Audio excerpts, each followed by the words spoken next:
the dawn is breaking bright. From the shadows we sail through the endless night. Hand to hand we pull the line so tight. Together we rise in the morning light. Oh, a rising tide lifts all ships we lads, with joy in our hearts and the wind at our backs. We're building something great, no turning back. Rising tide, we're on the attack. Dedication strong as the oceans roar. Progress calls us to the distant shore. Never surrender, we push evermore. Into the sunrise, what we're fighting for.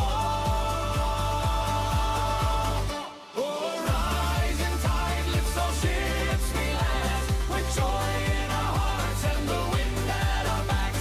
We're building something great, no turning back. Rising tide, we're on the attack. By God, we'll have our memes again, laughing free under the sun's warm grin, helping each other, kin to kin. This is our time, and we're gonna win.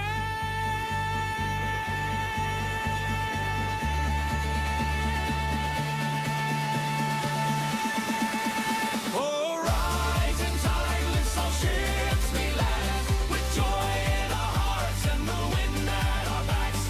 We're building something great, no turning back. Rising.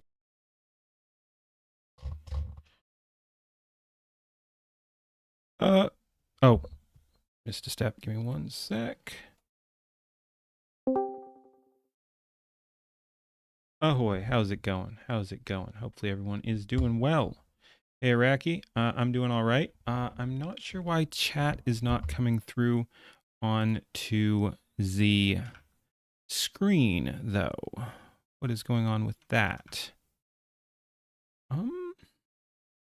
Let us stop all.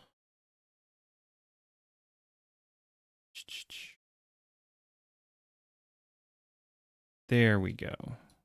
There we go. That should do it. That should do it. Not sure why it wasn't working before. All right. Hey, Mind of Raw, Gob, Torst, Eva, how's it going, guys? Hopefully that is coming through on stream now. Let's go. Ahoy/test. Coming through. I can see it on one of them, but it's not coming through on the one. There we go. There we go. There we go. Cool. It is working now. All right. Good.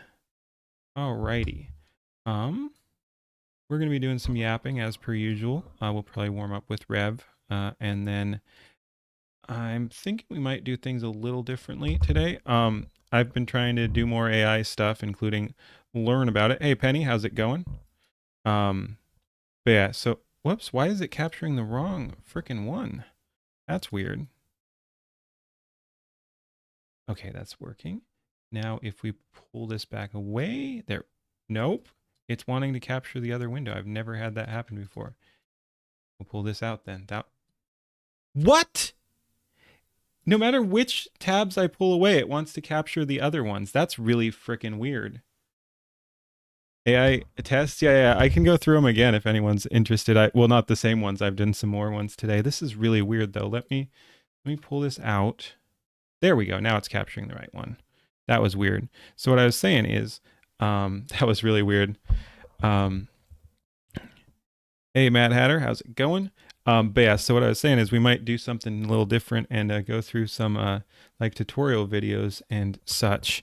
I want to see what I've heard. These are good. Like I probably would have ignored them. I forget who told me. Someone awesome probably. But yeah, they said that these tutorials on OpenArt is actually pretty good. So yeah, we might check out a couple of those. Like this one's specific for Sea Dance, but I'm guessing there'll be other useful stuff. There's also first frame, last frame, which is something I'm not super familiar with. I kind of get how it works, but I haven't seen much about it. We'd also check out WAN 2.7. I don't know too much about that, except that it's kind of cheap on this gen. So if there's good stuff you can do with it, that'd be a nice little cheat too. Yeah, like I said, we might start with Rev. Definitely have your attention on that. Nice. And they are, I checked, they are listed. Actually, I guess I should check to make sure they're not unlisted. I saw they were on YouTube, but they could still be unlisted. Because, yeah, I wouldn't want to, it's not saying unlisted or anything. So, yeah, these are public. I just didn't want to, like, cheat on that. But, yeah, so it's through OpenArt, but it is publicly out there. Always good to double check. But, yeah, we might check. I'm guessing this is about the shooting yesterday. But, yeah, before that, Penny was talking about AI. So let's go once again through. I once again went a little crazy on the gens. So let's see. Yeah, we saw those. Those are from yesterday. There's my morning post. So yeah, let's just go through a couple things here. I'll just pop all these up. Hey Arbel, how's it going? But yeah, so nothing special. There was my good morning post. I decided to go back to the cyberpunky version because that's what I've been using as my main model here. Pretty cool. Pretty cool. And Cheryl dropped a pirate version, which inspired my next creation. I was like, oh cool, we've got the black, oh not that one, this one, black and red. So I just used the prompts I already had. Well, that was a slightly modified one. So we got Wasabi, Gaming Syndicate, me, Queen, and Cheryl there. I think I'm mispronouncing it. I thought I had it right, but everyone knows what we mean. But yeah, unfortunately, I think he is constantly getting mispronounced. Chi.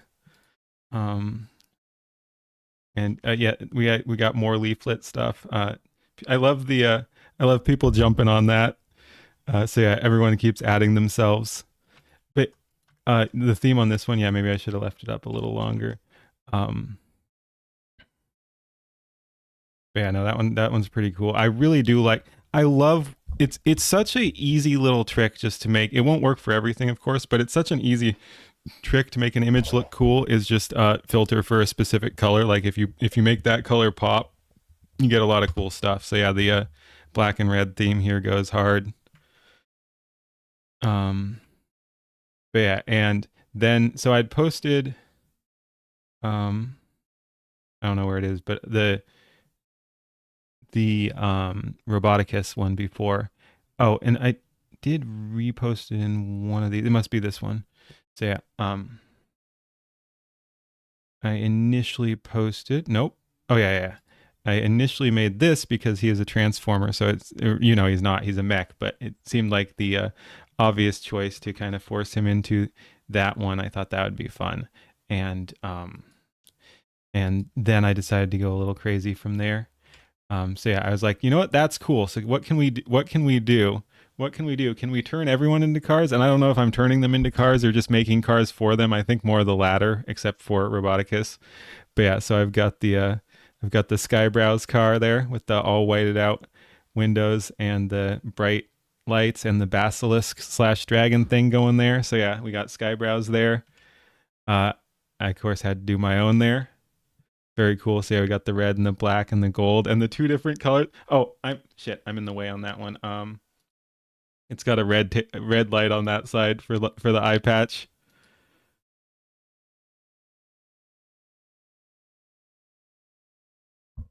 Chiral. Okay, that's gonna take some getting used to. But yeah, I realized I heard him pronounce it when I'm like, oh shit, I've been mispronouncing it the whole way. So now I'm locked in. So it's more like chiral. Thank you, Penny. Yep. Oh yeah, and we got the feathers there too, the gold trim, and the green and red tail lights there. And then Wasabi, of course. That one looks sick. And I've got a different version that looks even better, but I really like that one. Very cool. Very cool. Let's see, what do we got next? That was just the compilation of the 4 of them there. I kept going. We've got Leaflet here. I think that turned out really cool. It's got enough recognizable features. The blue for the hair, the angel sword thing there, the red for the eyes, the white and red and blue combo there with the gold feathers and stuff. I'm pretty happy with that one too. You love it? Nice. Yeah. It was so fun. There's a different version of that one's kind of not one of my favorites. I was just responding to Yuna there about the different one. I forget. Oh, yeah. But yeah, and this one isn't the best just because he didn't have as many recognizable features. I did do it a little better later on, but this is Grumpy Whiskers. He's got and those are like his hands because he's got like the cybernetic hands. So I wanted to add a little bit of something. So he's got like the hands on it as an emblem there. But yeah, the blue for the eyes and then just all black. Again, not super recognizable, but I think still looks cool. Your wife has been doom scrolling. And picking fights with people, which is funny. I see you're going after the Quangos. Hi, Silas. How's it going? Welcome. I need to do a car for you, too. But yeah, this one is one of my favorites. Again, sometimes the color schemes just make it work. Null FM here, of course. I think that one goes super hard. More aggro than you. Yeah, so we got Null FM there. That one's super good. We've got, this one took some getting to work, but we've got Reaving Mango here. It's got some of the recognizable features, the 2 different colored eyes, the mostly brown with some green, and this represents the mask there, and then he's got the eye scars there. So it's okay. It works. It works. But yeah, it's hard to do. It's hard to do his prompt in human or car form. Let's see. Okay, so that is the entire collection I did. Needs a cigar in the grills. Not a bad idea. Okay. And then I put them all together here. Which is very cool. Very, very cool. And the coolest part, I did not use the reference images. This is all text. Chat GPT, it's all GPT. But yeah, there was no reference images for this. I just put in all my prompts together, removed the style and background, specified one background instead of a bunch per car, and one style prompt, and then regened all the cars in it. So this is single 755 words, 4,000 characters. Oh, I'm so happy with it. Oh, it's so good. Very cool. Yes. And then I just had to see. Oh. Okay.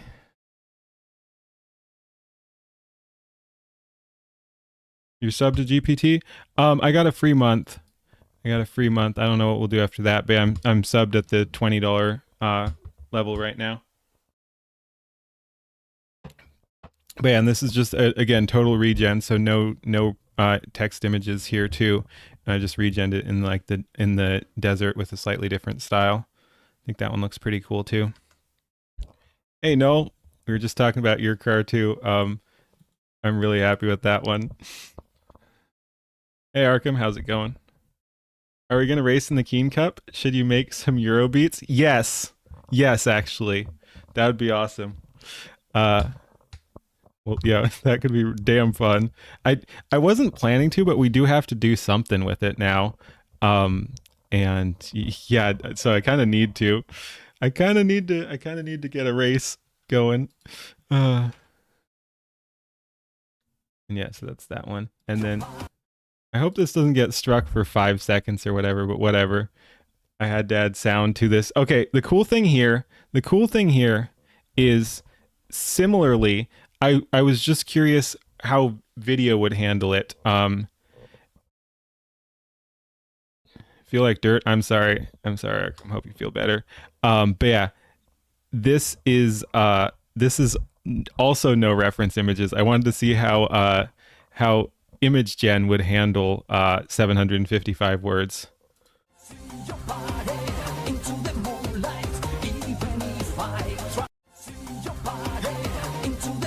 Dude, like, it gets most of it.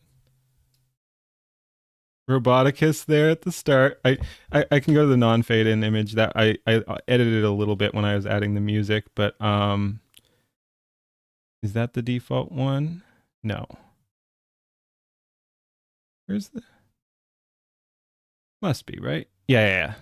So yeah, this is without the fade in. It's good. Yeah, it's not how I gen a whole video, but it was a cool experiment.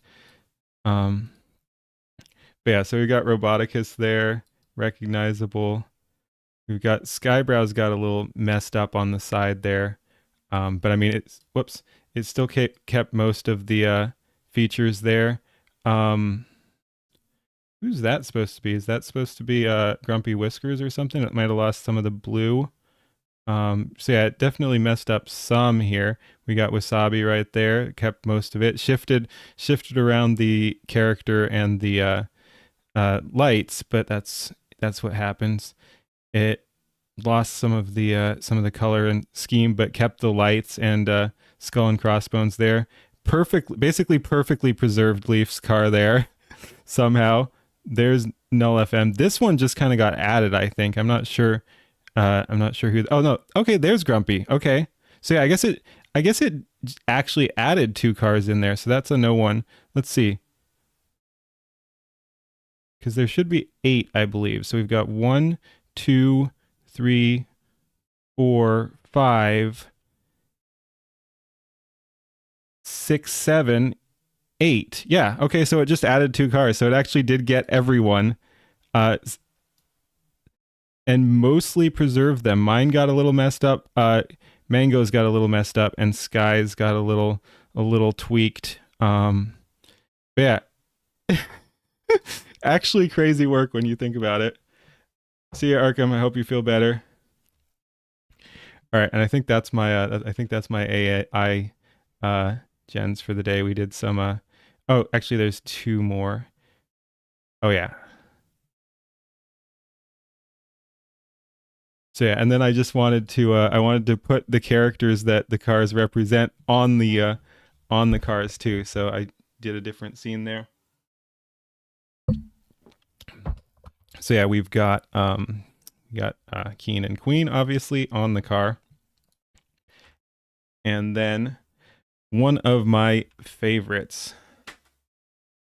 This just turned out so good with the color scheme and everything.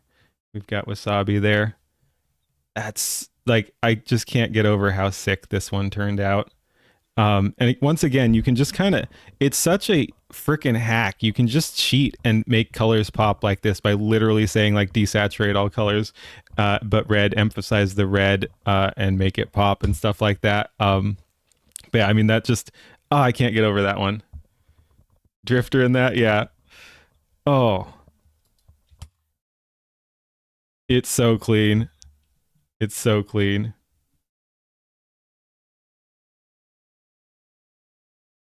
Ahoy. Ahoy chaos. But yeah, let's actually, while we're talking AI, let's watch some of this. So let's look at, that's a longish one, but it is what it is. Let's look at the power of start and end frames. Because yeah, like I said, I haven't played around with that. Obviously, first frame is no, like that's simple, but let's go ahead and see what we got here. Depending on where you're lurking about on the internet, seeking out creative AI, you've probably seen videos similar to this. It's sort of a trend right now, going from room to room, and it's all creepy and dark. Videos like this are created with a process we call start and end frames, where AI fills in the blank between one image and another, based on what it's interpreting it sees in the scene, or... You haven't done jack this last week on video, all frames to put up on Etsy as a side gig? from a direct prompt, or you played with that for your V2 debut video? Hey, Torst. creepy little things like this that may not seem to have particular value, this technique is probably one of the most important techniques in AI video right now because of the precision and control it gives you. Welcome back to the channel. My name is Bob Doyle. I also host the Bob Doyle Media channel, and we explore the creative uses of AI, and we live over here at Open Art because of the tool set that they have here. Today I'm going to show you several ways to use this technique that go beyond just social media viral video stuff. If you have a story to tell and there's a sequence to it, you're going to love start and end frames if you haven't played with them already. We're leering. If you have, maybe watching this video will give you some ideas that you haven't thought of yet. I would call what you're about to see something of a medium dive. I am going to show you different ways to use prompts to get exactly the mood and tone and movement you want. So if you want to see a little more about what's possible than you may have seen before, then I invite you to stay through to the end of this video. The subject matter of these videos is going to start fairly normal and tame and escalate into pure chaos by the end. There may even be a jump scare. But for now, let's talk about the video that we opened with, this walk through a wax museum. All of these techniques are using image to video technology, meaning we're using images, a start frame and an end frame, to tell the AI what to do. So we have to begin this process by creating the images. Yes, we're all leering though. Video, it's just a bunch of random images set in a similar location. So you can see here in my history the generations I've done. Let's just see what I did to create these. If we click through to reuse settings, you'll see that I used the Seedream 4.5 model, and I used a reference image of myself and a fairly detailed prompt describing the tone and the mood and the visual aesthetics of these shots, because you do want them to be fairly specific. So I say hyper-realistic cinematic photograph, partially melted and warped, soft facial features, cracked, glossy wax skin, just lots of details.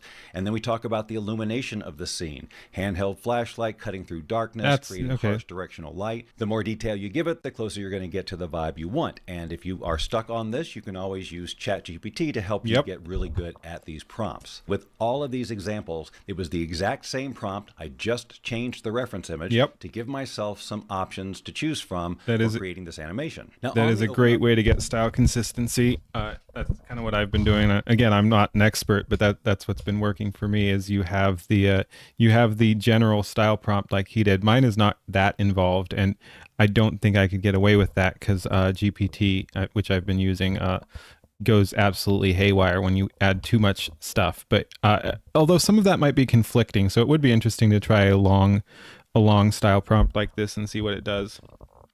Adjective discipline. I don't know. We'll see. But yeah, that's cool. I definitely do have to play around more with intentional lighting too. I do some, but like talking about the whole scene illumination is probably a good way to do it. Platform, there are a couple of ways you can approach this. What I'm calling the manual way, which I'm going to show you first, and then the more automatic way using their storyboard and timeline feature. Let's start with manual so you understand in GPT. Nice. This process, just in case you're not familiar with it. And I also love how easy it is to move through this process with great efficiency in their interface here. Let's jump over to video and click on image to video. Right up here is where we choose our model, and from the drop-down list you can see that some of them are marked with end frame. So that means that you can use any of these models for this technique, but you definitely get varying results and options when you render. So I'm going to show you examples of output of several of them, but for now let's just look at the process. You'll first choose a start frame by clicking on start frame and then bringing your image in here. In our case, we created it here in the platform, so we're going to go to history and we'll just scroll back to these images and choose the one we want to use first. Let's say we choose this as the start frame. Then to choose the end frame, we click on end frame, and now we can go back and choose another image from our history. Here I'll choose this one.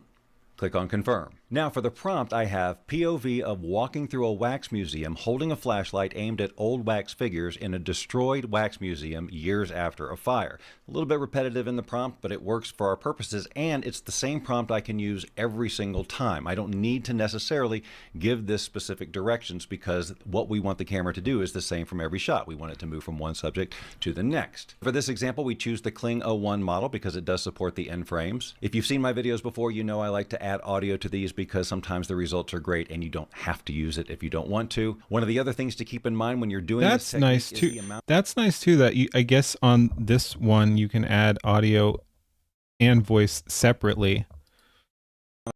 You don't have to use it if you don't want to. One of the other things to keep in mind when you're doing this technique is the amount of time you're giving the AI to go from one scene to the other. Sometimes if you go too fast, you're going to get a cut or some sort of weird fade or a dissolve. If you give it 10 seconds, that's plenty of time generally, especially something like this where you want it to be slow paced for the camera to do its action without making any sudden movements. So once you have all that set, you click on create. That will get the process going up here. Now the great news about doing this over at OpenArt is you can immediately go on to the next segment and get it rendering. So all we have to do here is click on these arrows. That's going to flip what was the start frame and the end frame. So now the end frame of the animation we just created is the start frame for the next.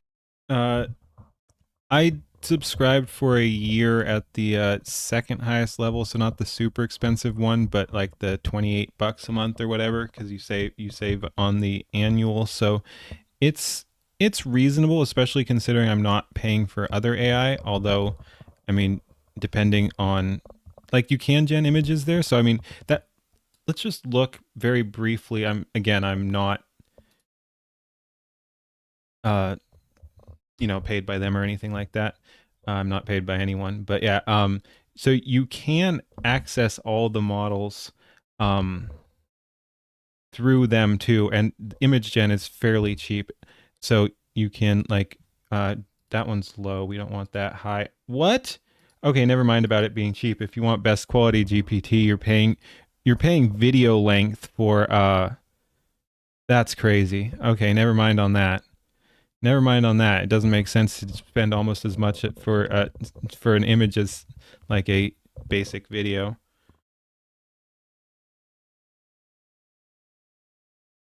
Currently on Suno Grok. Oh yeah, I need Suno as well. Suno's pretty cheap though. I don't need the most expensive one there.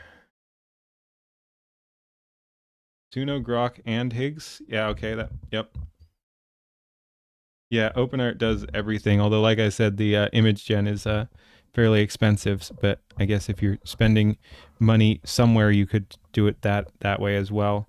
But yeah, so again, it gets you all the models and everything. It's kind of crazy. So you can do GPT, Nano Banana.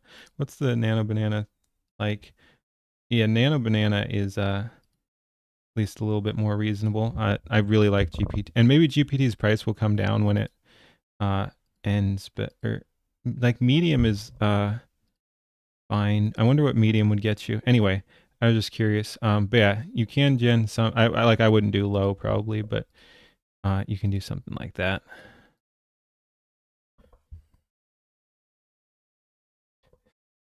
Next one. So now all we have to do is choose a new end frame. And again, that can be any of these images we want from our history. So here I will choose this one. I will leave the prompt the same and just click on create. And now all I have to do is go through each of these step by step, doing that same process so that I create a series that I can then chain together in sequence. For example, here's a version of the first segment, which I did not use because the camera didn't move the way I wanted to. It just did this sort of strange flip here, and that's not what I wanted because that doesn't seem realistic at all. So I have this other version here where I actually do some walking and move to the next segment. Then if we look at the next segment we created by flipping those start and end frames and choosing a new one, now this goes from that particular image to all the way down the hall to this other one because we gave it 10 seconds to do it. If we keep moving along, now we go from this image over to this one here, and this still wants to do a flip turn, so I just let it. Now we move from this image to this one, and then from this one down the hall to this one. And now, because this ending image is the same as the start image of our very first animation. Doing good, Nicola. How are you? Loop. So how can we put this all together to see that loop in action in one video? Luckily, you don't have to leave the platform to do that. You can go to their story module and use their editor to line all these up very easily. You can? Let's do that real quick. We'll go to story. We're actually going to click through to timeline, and we're going to add all the videos that we just created from our history. So all we have to do is make sure we have video selected up here, because you can also select images to import, audio, voiceover, and captions. But for now, we're going to bring in this video, so we'll just click on add, history. Scroll down to the videos we want and choose them. Sometimes when you have different versions and the start frame is exactly the same, you're just going to want to go ahead. Yeah, I haven't messed around with it, and I was just seeing that there's some interesting tutorials. So we're kind of going through some of that stuff, and this one's start and end frames, and that's pretty cool. It's pretty cool. Funny thing is, I actually thought of this like before.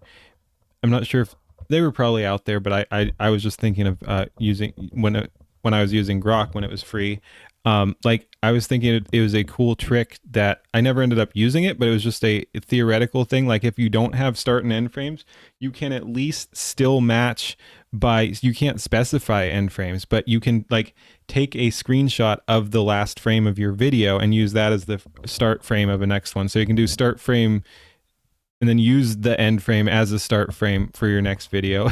It's a little janky, but like if you're not using a model, you can still kind of cheat that. I thought that was interesting. You're actually learning here with OpenArt. You didn't know you could edit stuff on there? Yeah, me neither. Me neither. I just got it recently, and I've basically only touched video gen just to try some stuff out. Take last frame for a start frame. Yep. You can take a look at it in the timeline and see which one actually looks better in the context. Once you've chosen the ones you want, you click on confirm, and then they are brought into this area here. Once they're all here, you just drag them into the timeline in the order that you want them. So we'll start with this one, just drag it right here. At this point, I generally like to come over here and zoom all the way out because it makes dragging other clips in easier. You can get a visual clue of what clip is next by looking right here, and you can see that it is this guy here. So I'm going to drag it and just drop it there. I can keep, by the way, moving this in. And now I have a choice because I can't remember exactly which one of these I liked. So let's see, is it this one? Yeah, that is the one I want. So I'm going to just drag that here. And then we have this one here. We'll zoom out a little bit more and finally drag that last clip in. So now we're able to watch it from the beginning to end. And the clips this is pretty cool. One to the other, making it one continuous clip.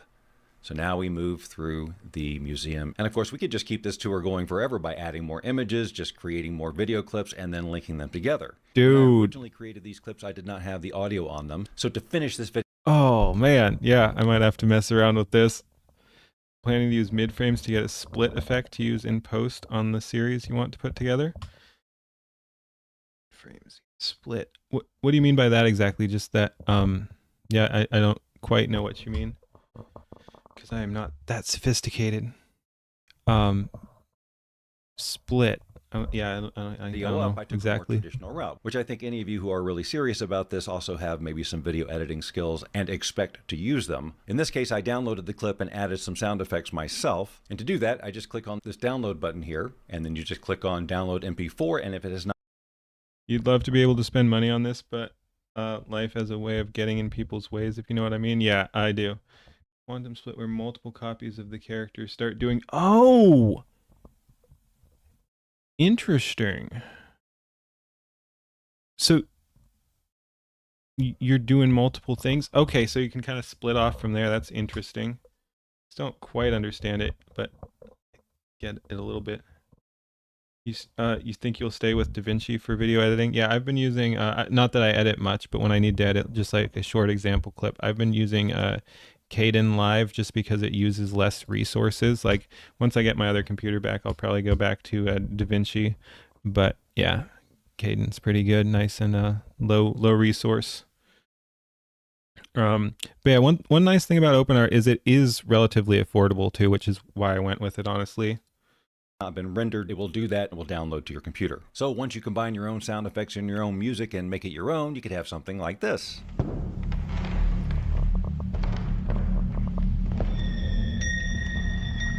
Yep.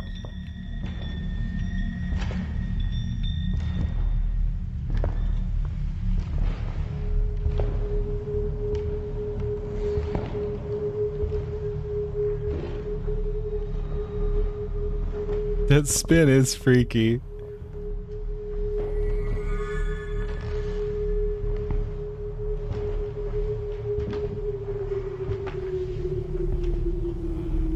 Looks good, but also creepy. Yeah. And because you use that same start and end frame there, you actually have a loop going. That's pretty cool. So again, that was what I call the manual way, meaning yeah. to create. And speaking of loops, I was already thinking of that. I probably will use start and end frames for just some quick. I can either match them up like he's doing there, or or just take like a 6-second thing and make sure that it ends or something. But yeah, you can get short loops for animations for stream or something like that. I was already thinking about that one.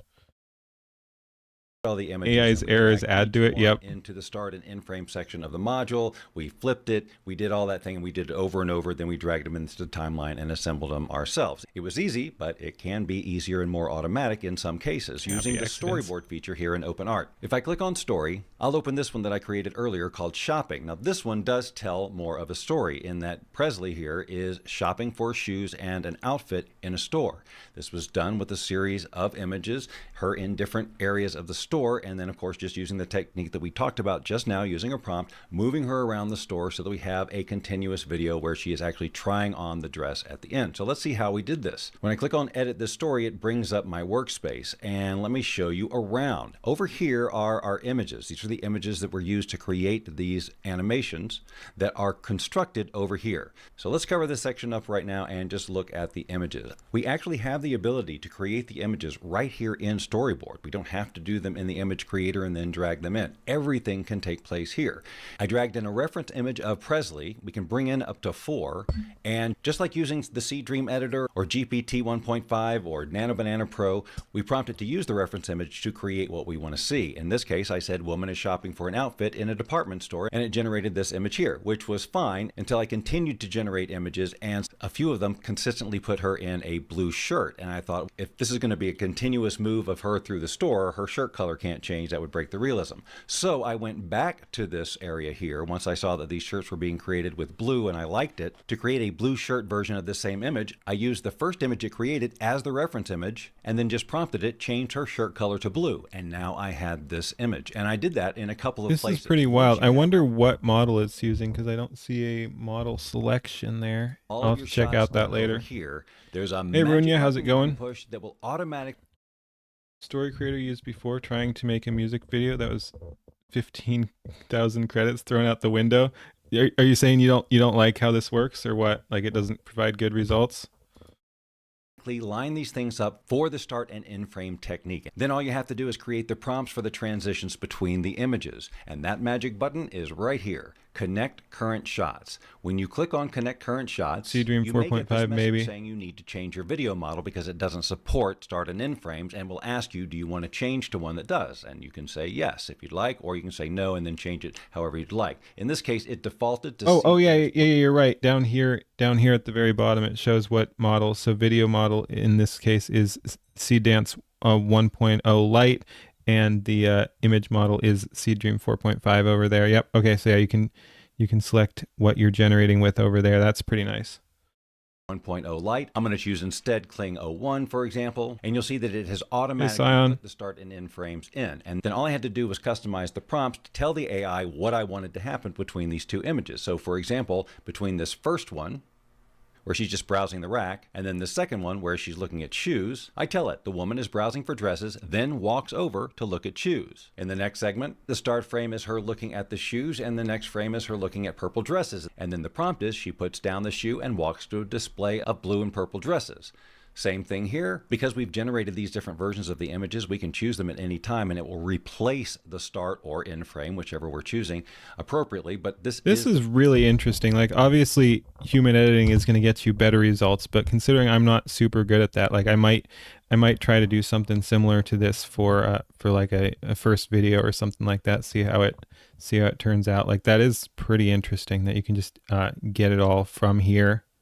Frame I want for the start frame. So I would continue. She pulls out a dress from the rack and walks over to the mirror to hold it up in front of herself. Thanks, Zion. That was fun. Like that to direct the action for the entire thing. Once we're happy with that, we just click on Generate All Videos. And that's what gives us these different pieces here. The first. Oof, that is brutal. I wish he wasn't covering it up. What is the... only 750? 60 times 5, so there's 5 videos and he's generating them at 60 at Kling 01.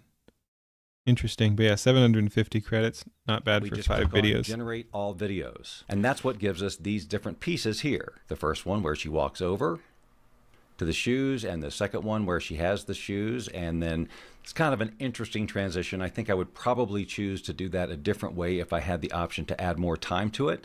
But in this case, I don't have the ability to add a specific amount of time to the transition, so it goes with the default for the model, which in this case caused this sort of abrupt transition. Yep. But anyway, from here now she goes from the dresses over to the mirror. We have a weird arm thing that happens there.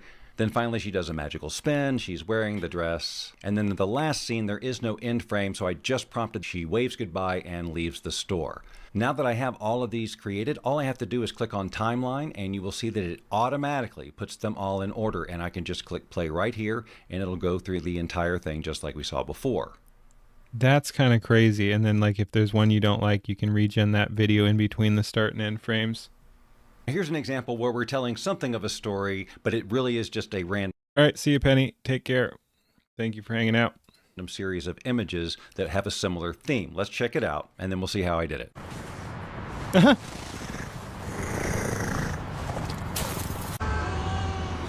Eustace, what are you doing?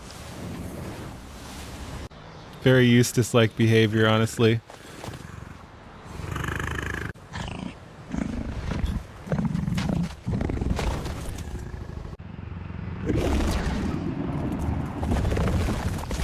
That's looking pretty sick.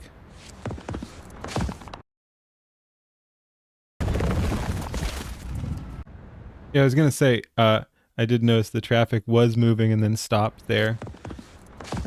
Yeah, that's pretty clean. So no huge mystery, right? Just a series of random images that I created using an image of my cat in the Seed Dream 4 model. And only Gork had a good UI. View, this cat is gigantic and is trampling through a busy city, causing massive destruction. I actually used a couple of different models to get visual styles, then used the exact same process we used before with a start frame and a random end frame, and helicopter news footage of cat rampaging through town causing massive destruction was the prompt for every single one of those. In that case, I did generate with audio and then just strung them together and you saw the result. Well, let's go back to the story module and then do something a little more realistic. For this one, the arc of the story, if you will, is a realtor showing you through a house that gets progressively stranger as you go from room to room. So we just simply created all of the different shots that would make up this tour. For example, standing outside the front door, and then a view of the foyer with a spiral staircase. Then a music room with gored pictures on the wall, a room with scary dolls and with staircase. Then a music room with gored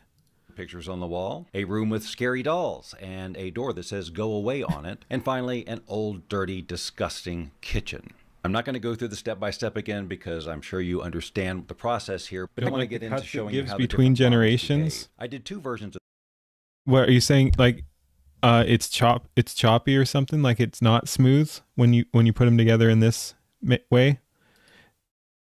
This video. This is older. Maybe they've fixed it since then, but if not, I mean, you can still take the gens and do this same thing in a editor yourself.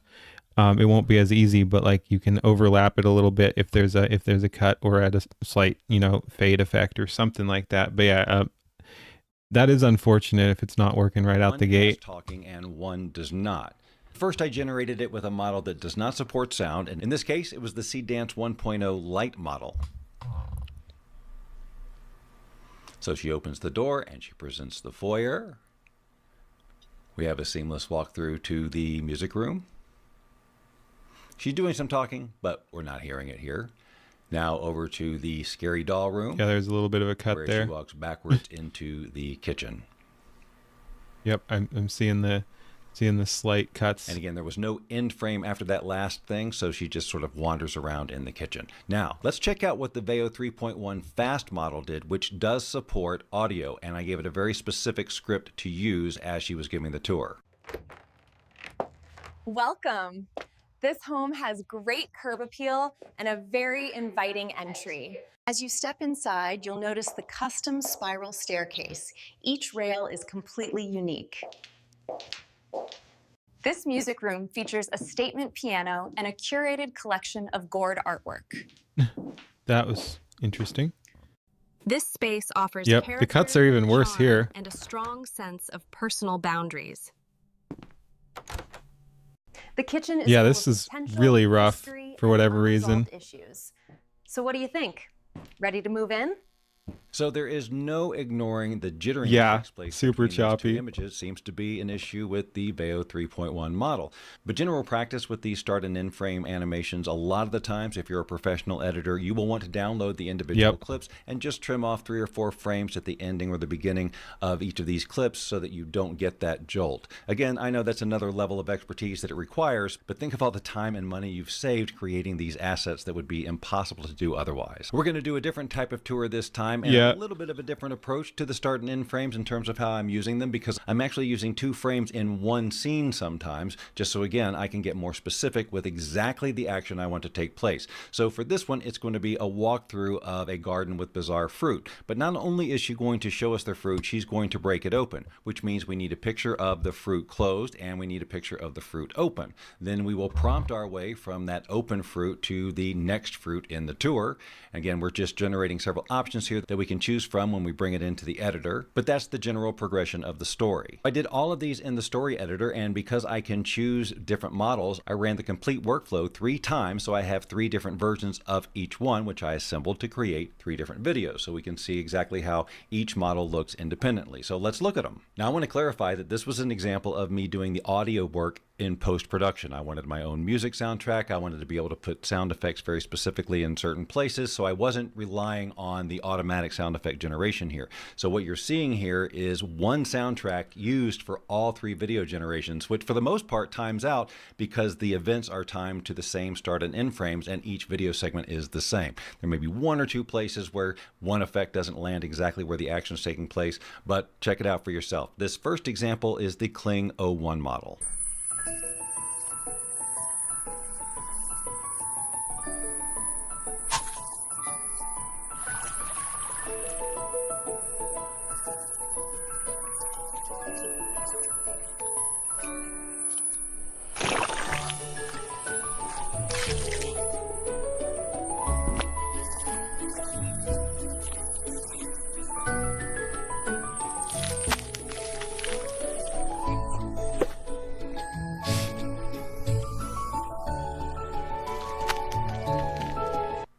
Fun, Okay, but so we super had rough. minimal AI weirdness. Also, Sometimes yep. the background shifted a little bit. Here's a version with the Kling 2.5 model.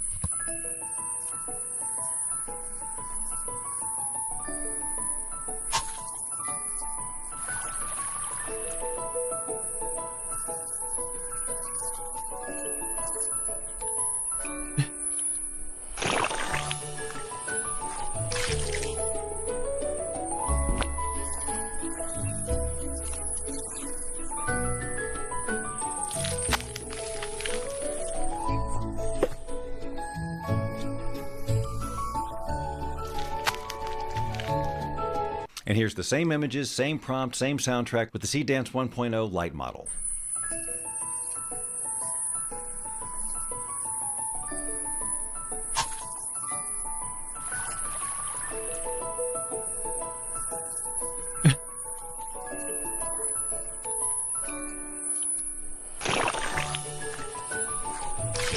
Wow. The fruits change a lot. Yeah, this one is all over the place. All of them have been. Oh god, now it's all warping and stuff too. Yeah. Yeah. So maybe not quite. It's almost like the start and end images need to be in a different order somehow, or like that they're not quite on point, like because she was dragging the plants away or something. Like it looked like I think some of the start and end images just weren't good. Like I'm not sure they matched up. Nope, don't like that. No, that was not good. Smooth as some of those other models, but each of them had No pruning or generation rejection, pretty much. Did pretty well. And the great thing about using this storyboard editor here is that I can mix and match these clips to create what shows up on the timeline. So if I liked the Kling 0.01 version of this animation and the Kling 2.5 version of this animation and the Seed Dance version of this animation, then when I go over to the timeline, they will replace what was there before and you'll get a different output. Okay, that's handy, but like you were saying, yes, needs 3 months old. But you definitely need a lot more pickiness. Like you can't just go off the first ones or whatever.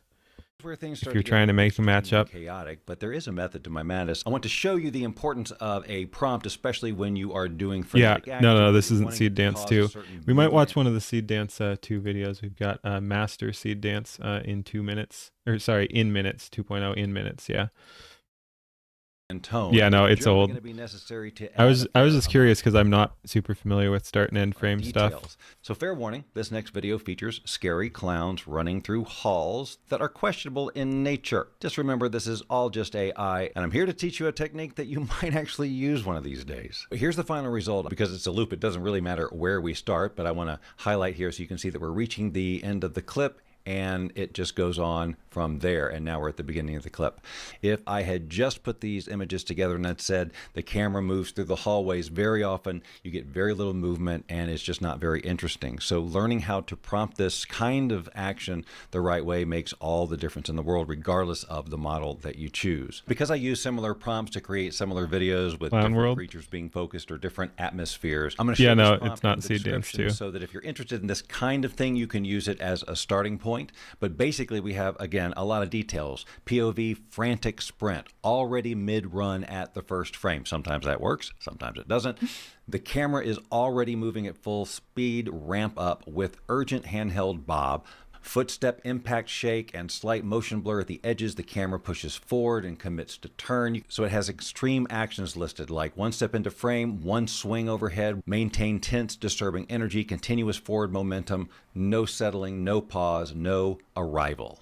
And that is the same prompt for each of these. And then that results in this chaos that ensues from frame to frame. So now you know the technique. I'm going to leave you with 2 more examples. We won't get into the how-tos because you should know by the time you look at it. Just to give you some creative inspiration, I'm going to give you fair warning that the second of the 2 videos ends in a jump scare. Did you hear me say that it ends in a jump scare? Yeah, it ends in a jump scare. So if you're watching it and you feel like, I think a jump scare is about to happen here, I don't know if I want to watch it or not, that's when you make your decision, because before you know it, it'll be over. If these are the types of AI filmmaking techniques you like to dig into and learn more about, or if there are other topics that you'd like to see covered here on the channel, we invite you to subscribe, because we are as committed to your ability to tell your story as we are to tell our own. And if you're really into controlling your AI output, you might want to check out our last video on the Kling 2.6 motion control, where you become the acting avatar for any character you can put in any scene you can imagine. We'll see you next time.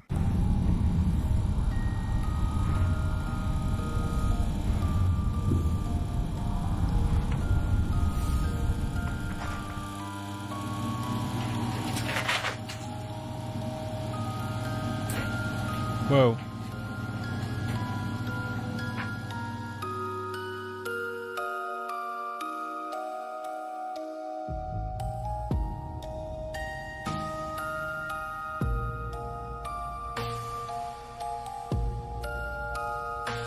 Yeah, these are all pretty weird. You want to know more about storyboarding and animation matching? Yeah. Yeah, you'd think if we're trying to leer here, you'd think we'd have better examples, because all of these have had their serious issues. Oh yeah, old Mickey's public domain. Yep.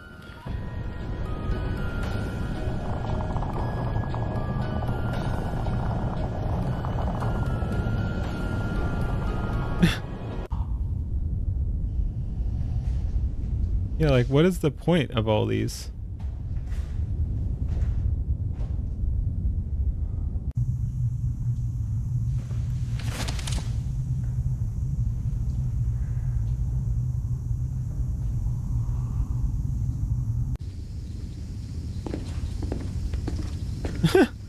She's back.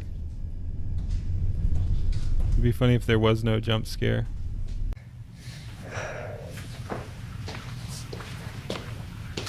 Shower.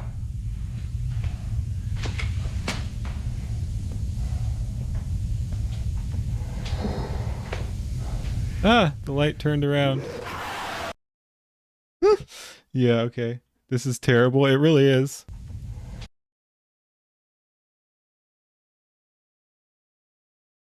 Yep. No, that wasn't, I mean, there was some good stuff there. It will be interesting to play around with. Like, I liked some of the concepts, but that was, yeah, those were terrible. What am I leering? Yeah, like not a whole lot. But yeah, this one is from 11 days ago, so maybe it'll be better. Seed Dance 2 tips. It's just talking about Seed Dance. Wonder when was this from too? Because again, like I don't know too much about WAN or WAN or whatever, but I know it is. Need any of that. I know it is cheaper on OpenArt, so it could be good. This is from 2 weeks ago. Could be good for some fill-in work or something like that. But anyway, let's. A lot of editing is still needed. Yeah.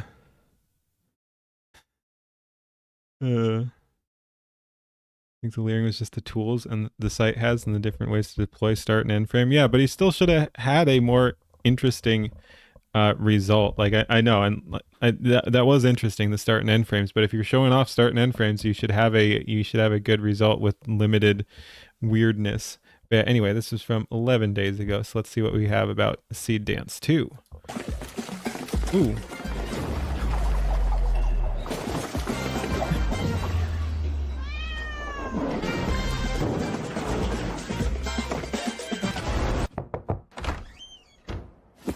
Still hot. Seed Dance 2.0 is so far ahead of every other AI video model that ByteDance has to limit its own system power. But the model is only half the equation. How you use it determines whether you get random results or unlock the true potential of Seed Dance 2.0. And after weeks of testing, I found... All right, I'm sorry to hear that, Iraqi. I hope you're feeling better. Have a good one. Motion sickness cameras, yeah. That completely changed my AI video creation workflow. I'll show you each one with the exact prompt. Yeah, that's what I was saying too, Arbel. I'm like, yeah, I'd already thought of that. But yeah, this definitely was like, yeah, I got to do that. But yeah, you can use start and end frames to create loops. You might need a little bit of editing, but it's gonna be a lot closer. So you can do some cool stuff with that.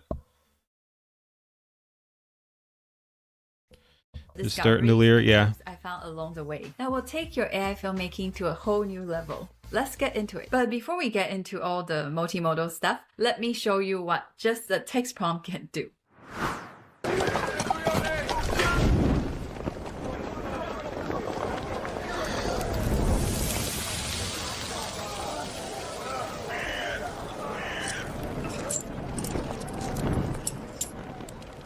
Everything you're hearing, the audio, the ambient sound, was generated at the same time as the video. One text prompt and you get something that looks like a game of... Grok can do start and end frames? Huh.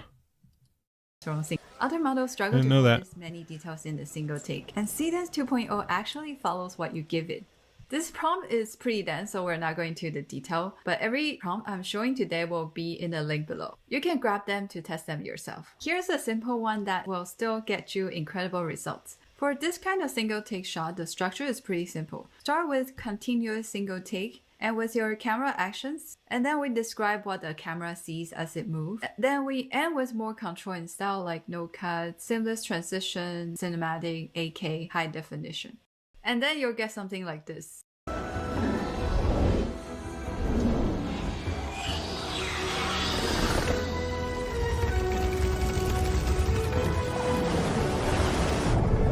Bang?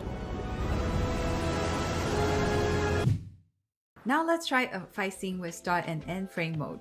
So in the start and end frame mode with Seed Dance 2, we first upload our starting Yeah, that was cool. And also we can add in an ending image like this. The beginning is a fight scene and end with everyone's on the floor except for the main Wait a second. The ending image is used. Okay, I've got some cool ideas here already. Reference. With this prompt, you can use NanoBanana Pro or NanoBanana 2 to create consistent image like this. The main thing is to describe Frame what rate looks happens low. Yeah, there's between some the two frames. funkiness So I there. put generate a smooth cinematic sequence of a woman fighting 5 attackers, actually it was 6, in black robes, and use various shots and angles to create a cinematic feel. And I add intensified high action dramatic wuxia style, which is the kind of style of this kind of fighting Chinese genre. We'll put audio on, normal mode, and select the output to generate. 900. Here's what I get using this prompt. Oof. Wait.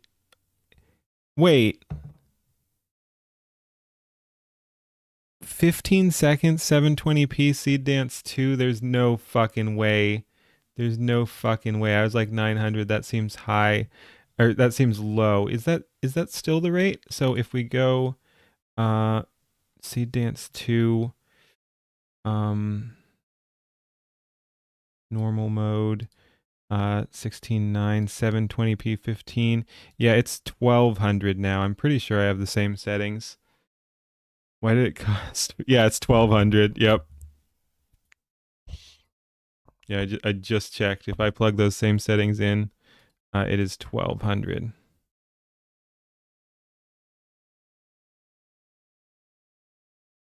(720p 15 seconds, 16:9 audio on). Yeah. Yep. I don't know. She's cheating. It was only 11 days ago. Did it already get more expensive? Starting sale, maybe. Ooh.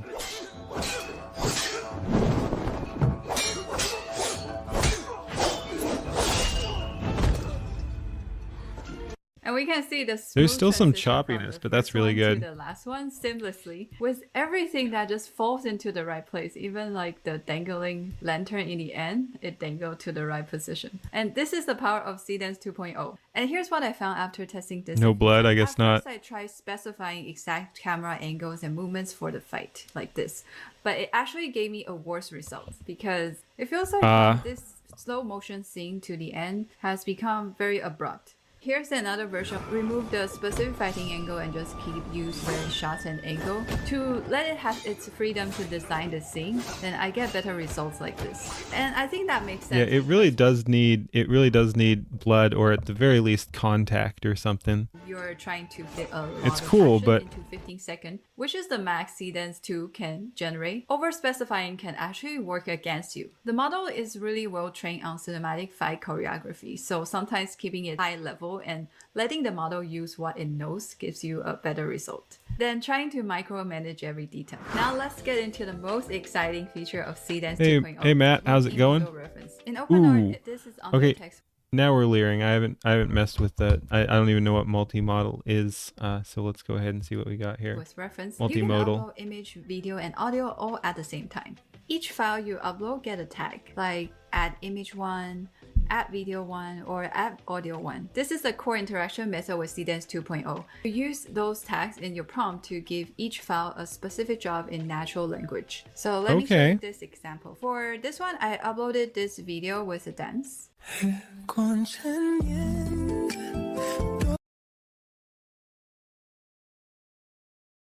Some tards on the internet made the best anime fight scenes in years without getting paid to make tutorials. Yeah. Yep. Like, there's still going to be useful information here, but... And 2 of my character. And also this song. So I want to use video 1 as a camera motion reference. Image 1 will be the dancer on the left. And image 2 will be the dancer on the right. And I want to use audio 1 as the background music. Just type add tag and then you get to choose which one you want. And as usual, we select the setting we want and then generate. And as Weird. Does using these add more or something? Because now she's up to almost 1400 for the same 9:16 or 720p 15 seconds. Interesting. usual, we select the setting we want and then generate.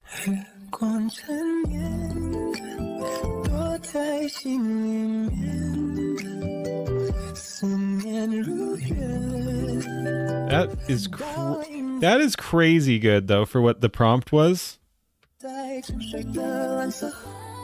The motion of the characters came through nicely, but the audio didn't really get added as the background music. And after testing, what I found is that if you are just saying to use audio as the background music and your original video already have a sound, it would often just use the audio in your video instead of adding the... One of those nights you don't sleep. Damn, that's never fun. Been there.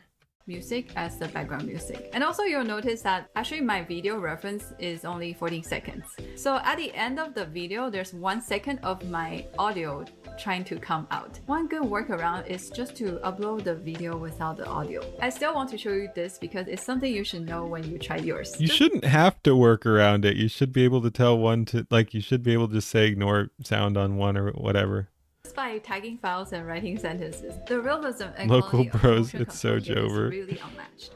Here's another example. Other than dancing video, you can use it to recreate complex cinematic scenes that would be really hard to prompt from scratch. Say if you have a chasing scenes like this.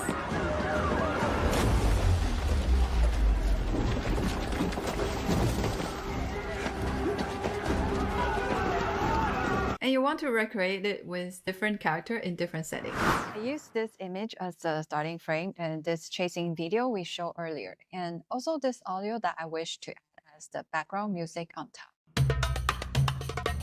And here's the Ooh! Ooh! Okay. Yes. Oh, just I'm flashing back because Silas was here saying he wanted to do some Euro beats for some like street racing. We can do this multimodal thing to sync up street racing to the Euro beats music. Ooh, that is spicy. That is spicy. use. Basically, we want to reference the camera movement and character motion from the video 1 and using image 1 as the first frame. And here's the result. Like, oh, I want to just see if I can do that as a test here. Let me pull this up in a different thing. Like what video does multimodal? It's not listed. All features, multi shots. Is that the same thing? I don't think so. Yeah, because Seed Dance doesn't even have this. Not even seeing that option. Text with references. I guess, can you just do that with anyone? Text with references? Can you use that? I don't know. Yeah, I guess you just need reference. Is that the fancy word? We can do that in Kling 3 Omni, which is a little cheaper. Veo. Kling 012. Yeah, maybe I fuck around with Kling 3 Omni. Yeah, it has multimodal references. Okay.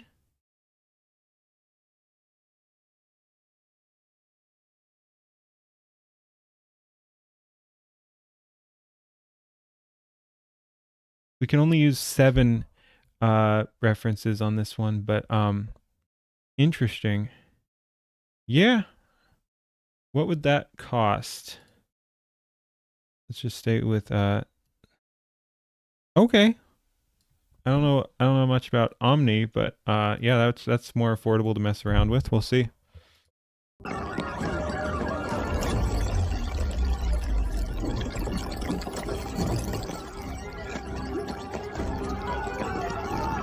I didn't have to prompt how he bumps into the fruit boxes and how there's a slow motion or how he gets up and run away from here. And all of that is just following the video. Not just the camera movement, but also the actions of both the royal guards and the kid. And it's super impressive how just by referencing one video, it can copy all the nuances we wanted and all inside just one generation. Despite the small audio glitch and the unexpected time chopper, England again. if you notice. Also, no kids were harmed in the making of this film. You can not only use a video to control camera and action, you can also use audio. For this one, I use a grid image. Cardboard boxes in ancient India. Yeah, and there was the police officer there too. And all inside just one generation. Despite the small audio glitch and the unexpected time chop. There's a dude there. If you notice. Also no. And police officer there, yeah. Which reminds me, Skybrowse put up some of his test stuff, and one of them was really cool. And there's, for some reason, I wonder why, but there's a stormtrooper in the background.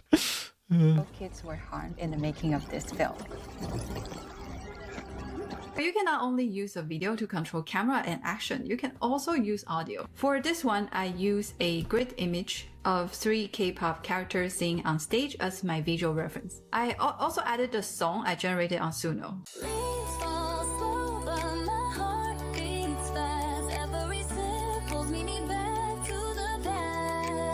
And if you haven't seen my K-pop music video tutorial, you can watch it on my channel. Also, to learn how to make a grid like AI K-pop, that we might need to do some of that too. this, you can also watch this video on OpenArt. The prompt itself is simple. Video? Like how to make a grid like this. You can also watch this Storyboard generation in minutes. Interesting. on OpenArt. The prompt itself is simple like before, but there are 2 things worth adding. First, for this kind of video, you want to specify lip sync precisely to the vocal. And then tag He's definitely got some shit cooking skybrows. Yeah, it looks like it. your audio. That tells the model that this is not just a background music, it needs to match the singing. Secondly, adding the lyrics in your prompt for the portion of the audio you uploaded will really make a big difference. Without the lyrics, the model is guessing what's in the song. With the lyrics as a guide, the singing becomes much more precise and natural. K-pop music tutorial, huh? Right? Could be useful. Could be useful, just saying.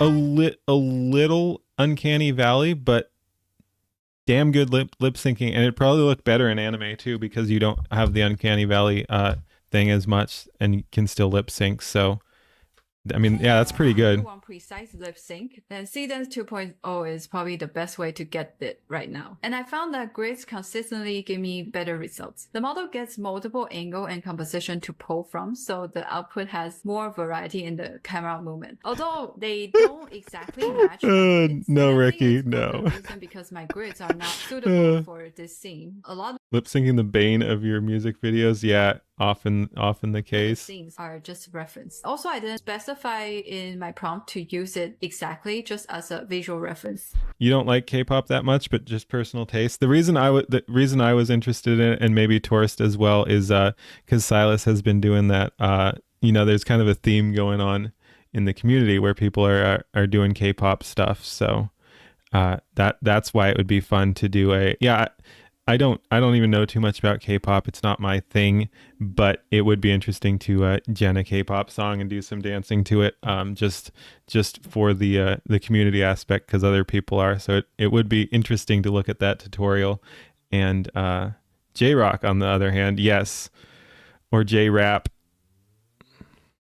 So we just use audio for music and lip sync, but you can also use audio to control the voice of your character. For example, I uploaded a recording of my own voice and wanted the character to narrate my voice. Here's the audio.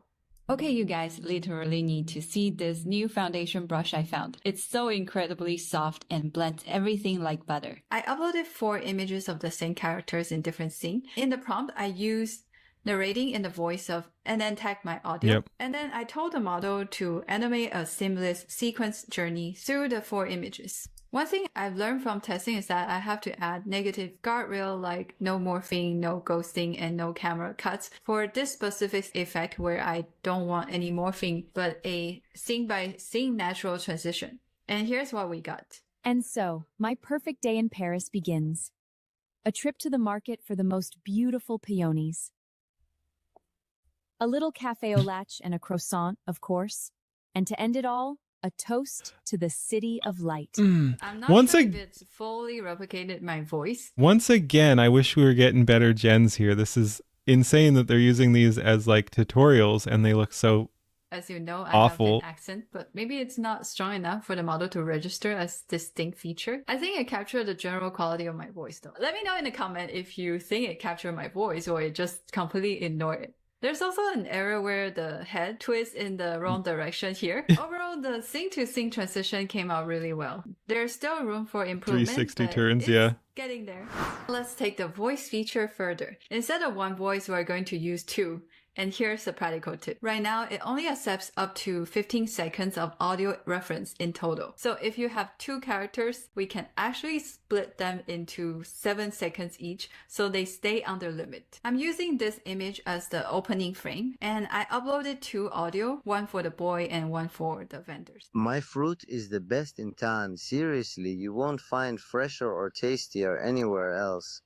Sometimes finding the right words is hard, even when our hearts are in the right place. So those are the 2 voices. Same thing, we have the tag in the front. Then I wrote out the full dialogue with camera directions. And here's what we get. Turn 360 and walk away, yeah.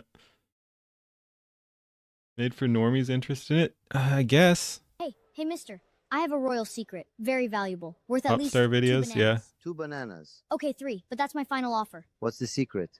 The royal guards? They're about to run through this market chasing a very dangerous criminal. What criminal? That part costs extra. I'm surprised I actually used the correct pretty voice funny. of each character. And the acting, the timing, and the camera Cost per gen would be giving you anxiety, I know, right? all came together beautifully. And it's not just human characters. Seedance 2's prompt coherence is strong enough to pull off fully scripted scenes with animal characters too. I set up a scene between a monkey and a dog barista in a coffee shop. Then I wrote a detailed prompt where I specify not just the dialogue and accents, but also the micro actions. Like the monkey scratches his head or the barista spins back to the machine cheerfully. Here is the result. Afternoon, sweetheart. What's good here today? Oh, everything's rather lovely. We've just had a spatch of scones come in. Scones? You mean biscuits? No, I mean scones. Right.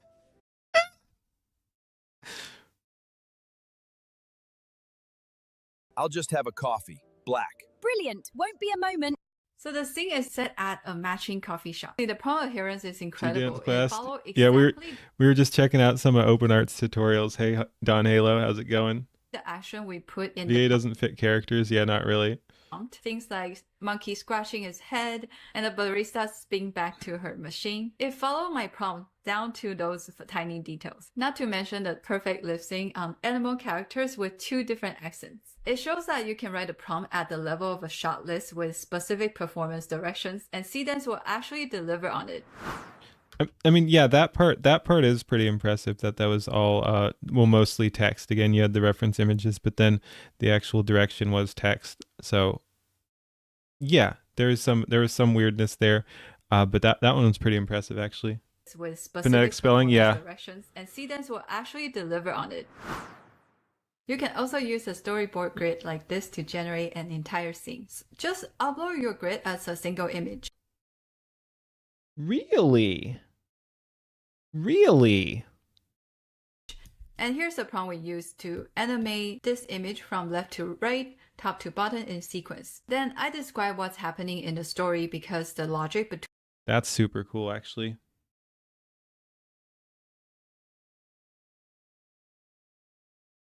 Sound booth, not a coffee shop. Good point. Isn't always obvious to the model from the visual alone. And since my grid has text and captions on it, I also add no text overlay, no captions on screen to keep them from bleeding into the video. Here's what we got. Move! You have to move! Damn right, I ought to move.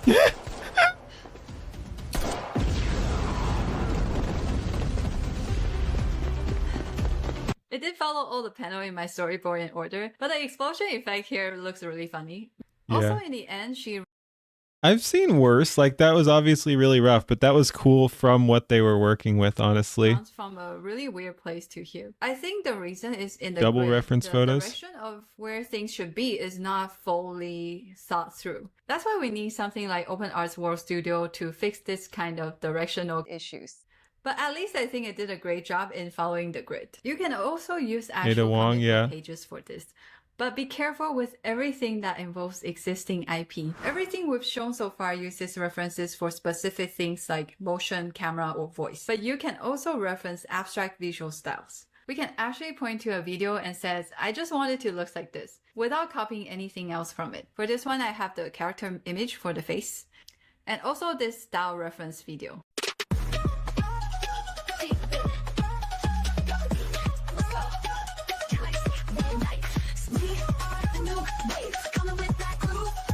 And also I I have these outfit reference photos. Here's Okay, my this prompt. could be interesting. In the prompt, I describe the fashion sequence by tagging different outfit images here. Also, I use reference only the fisheye lens effect and the flickering double exposure glitch visual style from video 1. It tells the model to grab just the visual treatment, not the content or the motion. And here's what we got.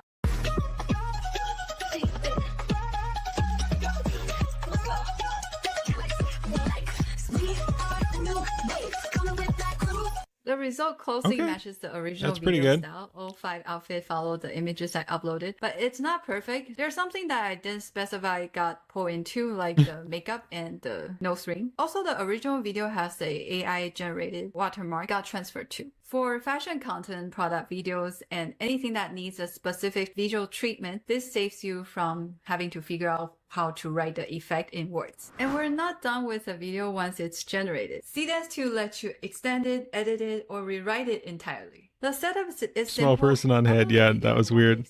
Extend forward, or just extend if you want to. Oh, was that the girl from the style reference? Ah, that makes sense. Of seconds you want to extend. Also, make sure to adjust the duration to match the number you write here, and then just describe what you want happen in the new portion. That's cool. This is the original video. And here's what I got extending it forward 10 seconds.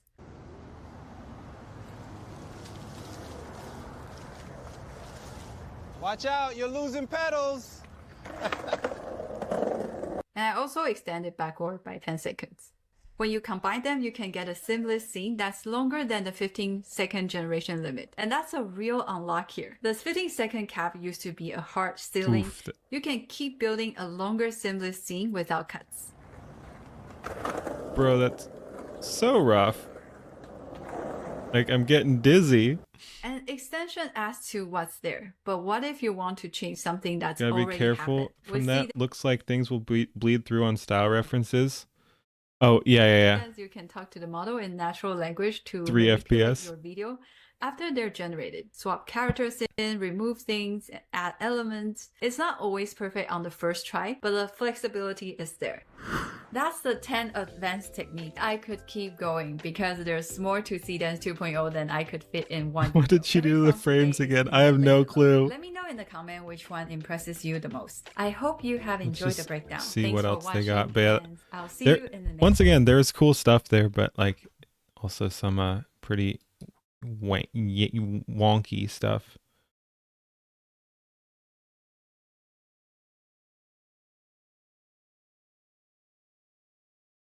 Music videos. Is that the K-pop one? Actually, dance, cling motion control. That's from 3 months ago, so probably not. Sora 2. Like, this was recent, 11 days. That's weird. She said she had a, she must have been referencing a older video than, like, I don't know. And then open art.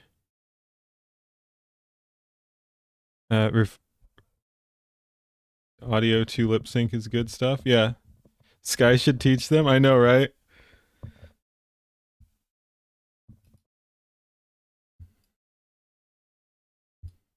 Oh, there's LTX. You were talking about that, Nicola. We've actually got something on LTX.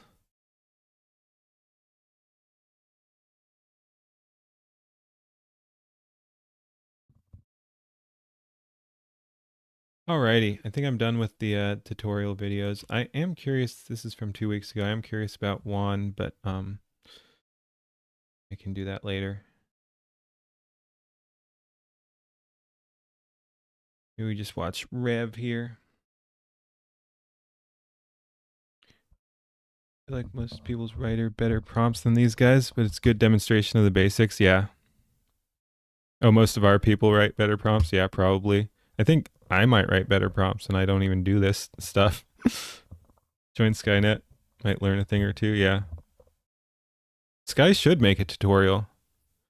Recraft? I don't know. I guess we could take a look at it. Open art.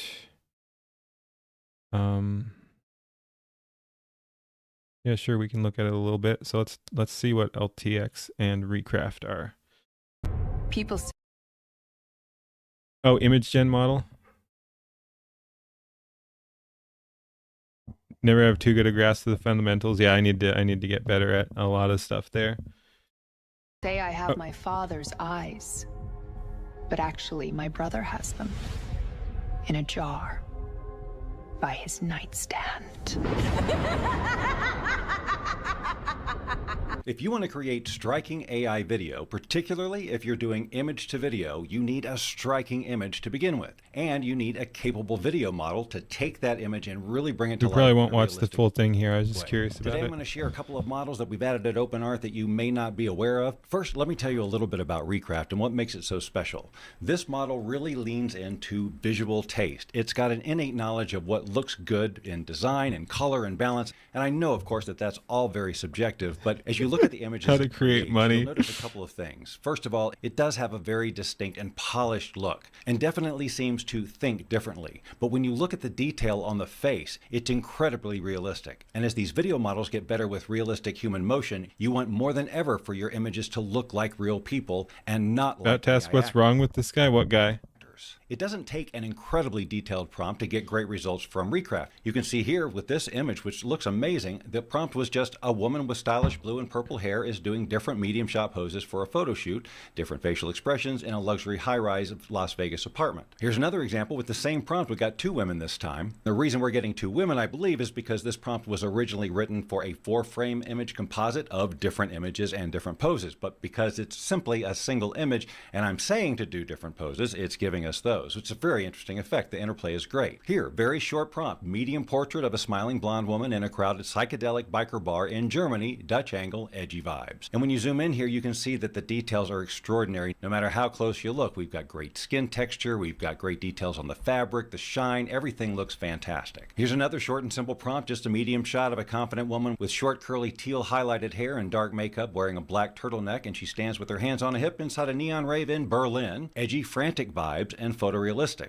So again, when you zoom in here, you see the incredible detail and the realism. There's nothing about this that screams AI. One thing to note about this model that's different than most of the other models that have been coming out recently is it's not multimodal, meaning it's not an editing model. You're not going to be using reference images or anything like that to affect the outcome of the image. So how do we take an image like this and personalize it with people we know? Does he do or our anything own but horror? faces? Horror, Well, maybe that's where not. The power of using this within the Creative Suite over at OpenArt comes in, because we can just drag this source image and then use a reference image and just say, replace the head and face of the woman in image 1 with the head, face, and hair of Amber, which is the character here. So then we get all these different iterations.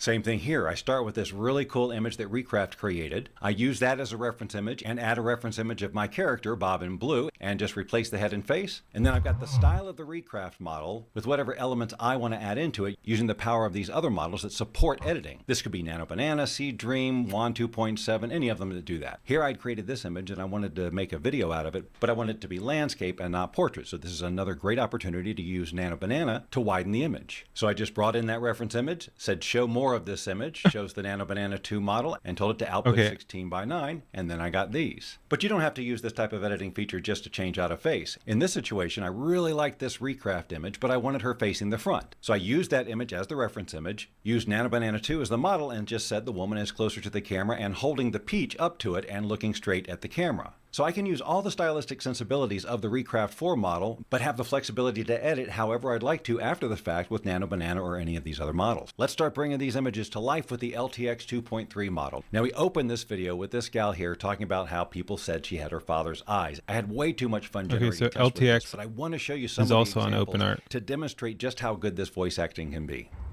People say I have my father's eyes, but actually my brother has them in a jar by his nightstand. Now it totally understood the vibe of what I was doing, and my prompt simply gave it the script. It inferred the insidious tone of the whole thing. Now another one of LTX 2.3 superpowers is its ability to create videos up to 4K. This right here is just 1080p, but look at this detail. People say I have my father's eyes, but actually my brother has them in a jar by his nightstand. Again, there's a little bit of uncanny valley stuff going on, but other than that, like, and again, that's just style. You're always going to get that if you're going photorealistic, generally, especially for like super photorealistic close-up stuff like this, but everything else is quite good. Like the lip sync, the mood, the like the focus, it really is good. And that is why I love working with these two models together. Here we're working with an illustrated image, and I just say we're hearing the sounds of the restaurant in the background. The cat picks up the wine, he sips it, puts it down, and then he yells all this stuff out to the waiter. Hey, any chance I can get a waiter over here? Or something even resembling a waiter? How long has a cat got to wait around here? Here you can see I did a whole series of people sitting at desk with a jar of cinnamon in front of them with a spoon in their hand using the Recraft model, and all of these look so amazingly realistic. The lighting and everything about it is just phenomenal, and they make for great realistic videos. I guess he does do things other guys, than... I've been saying I was going to do it, and now I'm finally going to do the cinnamon challenge, because how hard can it be? We've all pretty much decided that everybody's faking not being able to do it, so here we go.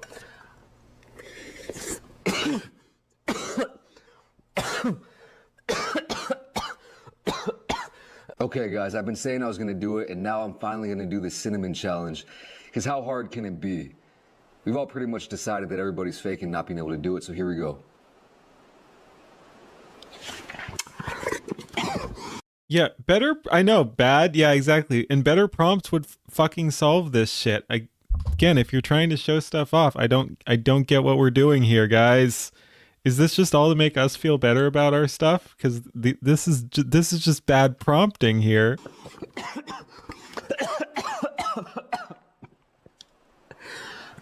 I mean, the details all the way to the end are phenomenal, and all of that is LTX 2.3. Don't do the cinnamon challenge. It's dangerous. Even though you're going to hear more why are we showing this off? Examples of the quality of the voice acting, this one is my favorite, and we're going to wrap up the single person examples with this. Better prompts and doing enough gens to get a good one. Exactly, both combined. Like, yes,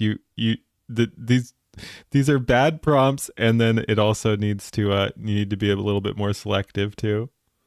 First of all, this image created by Recraft is amazing. It captures such depth and anguish with all the micro expressions and the tears and everything. Even with the clutching up here, it just says everything I wanted it to say. So that's a Recraft kudo. And then the prompt was simple. The nun is crying as she says a prayer out loud in English, but with an Austrian dialect. Hey, Deus Draco, how's it going? Error in my life choices. And at this point, I don't know what to do. I feel that I've disappointed so many people and spent so many, and then there's a pause. She starts sobbing very hard and cries out loud, looking up so many years. And what I want to say about that's a good point. If it is aimed at people, but like if we're trying to leer here, it should still be a little better. Like just the cinnamon being cinnamon sticks or something like that could be solved with like ground cinnamon or brown powder or whatever. Like there's just very easy, like, so yeah, if we're doing stuff like, there's very easy solutions to some of the problems that were going on there. You did better on your first vid? Yeah, I think all of us did. The first generation, right out of the gate, it gave me this. Windrow's nice. I fear that I have made a grave error in my life choices. And at this point, I don't know what to do. I feel that I've disappointed so many people and spent so many years! I mean, honestly, I was floored when she did that because she looked up, she did the whole thing, everything that I wanted that I didn't even type, but was implied, showed up in what LTX gave us. Here again is Recraft at work, creating this ultra-realistic... Raining indoors, I mean, that could be stylistic, maybe, but yeah, I mean, it doesn't even, I don't know. Like, again, like, if this guy can do better, you'd think he'd be doing better. Like, I don't know, like... If he's actually good enough to teach this stuff, I don't know. Like you'd think he'd be actually genning stuff that was better too. But also somehow surreally vibrant and colorful image of these two on a train. And I scripted exactly lip sync is pretty damn good, yeah. What I wanted each one of them to say by just referencing the woman says this and the man says this. Point might be to make it look easy. If you showed an extreme, he's not showing prompts at all though. Like you could still be getting better results here. And again, like the prompts are all Keen should teach us. I wish maybe once I gotta leer myself, but yeah, at some point, hopefully I'll be good enough to teach other people as well. I mean, I have taught on some simple issues before, because yeah, a bunch of it is kind of intuitive. Like if you get kind of how to talk to the AI, you can just learn a bunch of that stuff.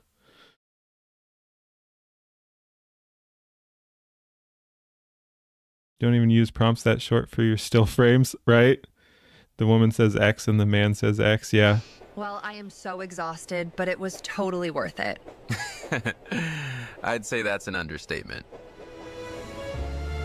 Now, this couple didn't have as good a time, and look closely at, again, the micro expressions on their face and everything that's going on inside their head before they even speak.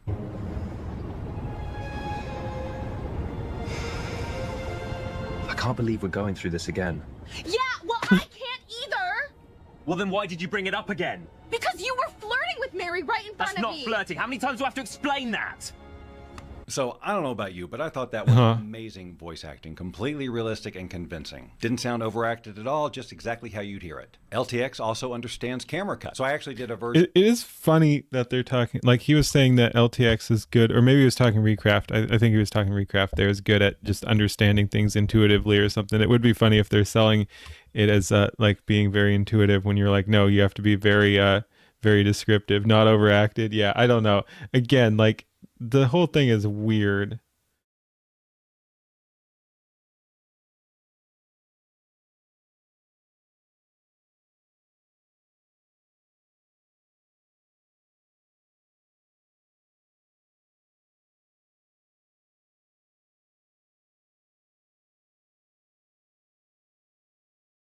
Yep. Okay, I was just reading the prompt there.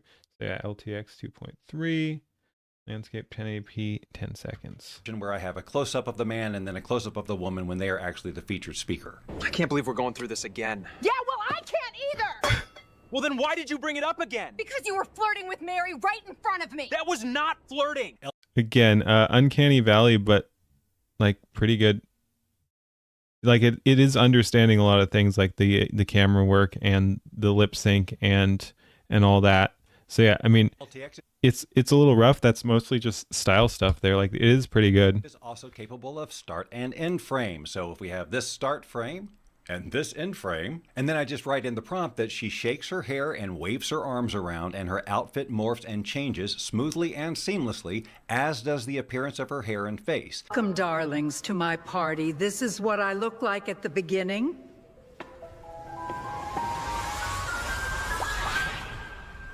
And this is what I look like after. Do you have a favorite? I can take the two images that we created with this woman before in the market, with this being the start frame, and this one that we modified being the end frame. A woman walks through the farmer's market, picks up a peach, looks around and says to the camera, "Do you have any idea what this is?" Then walks up to the camera and holds up the peach and says, "It's a peach." Do you have any idea what this is?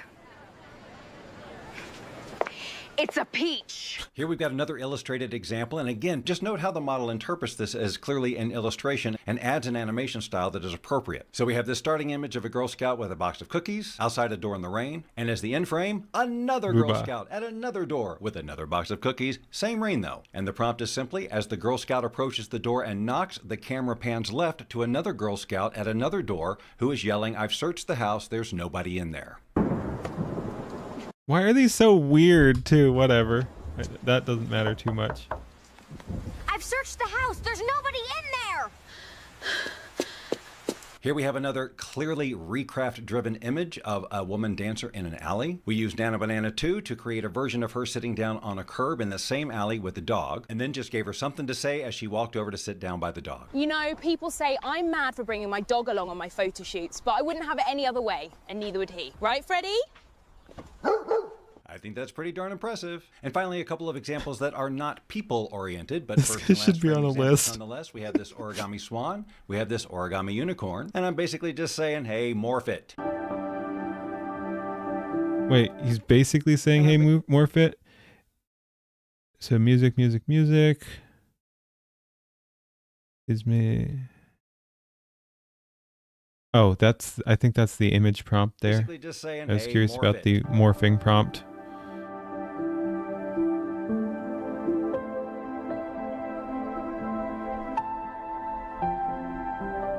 Here I'll use the same two Not bad. images, again created by This is rage bait, really. of this sort of Tim Burton. It feels like it.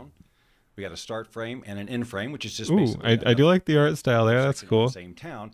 And I'm taking two different approaches for start and end frames here. One, I want it to be a morph where the look of the town actually physically changes from what it looks like here to what it looks like in the end frame. And then another one where we actually do a camera moving through the city. So here's the first one. Ooh.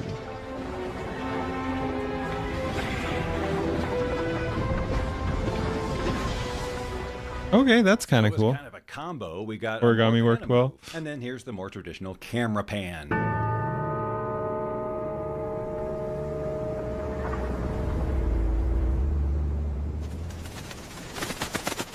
So you can see that both of these models are exceptionally capable at what they do, and they deserve your attention. And remember, LTX can go all the way up to 4K, which is something that Seed Dance. An image with no prompt might be better than some of these. Literally, yes. Can't do yet. These are just two of the fun new toys we've recently added into the OpenArt Creative Suite, and there are so many more lurking behind the scenes that you may not know about that I am very excited to personally share with you over the coming days and weeks, so keep it right here. And remember, Don't do the cinnamon challenge! Okay, yeah, that was I'm done with that. Someone told me those were good, and again, there is useful information in there, but it's just so painful too. All right, yeah, we're not watching that. I'm so done with all this shit. All right, let's do some Rev, and then probably gonna be. We actually managed to go for 2 hours with all that stuff. But yeah, I probably will be calling it somewhat soon here. So yeah, let's go through the Rev thing, and then maybe call it a night. Model is good, prompting not so much. Yeah, seems like it.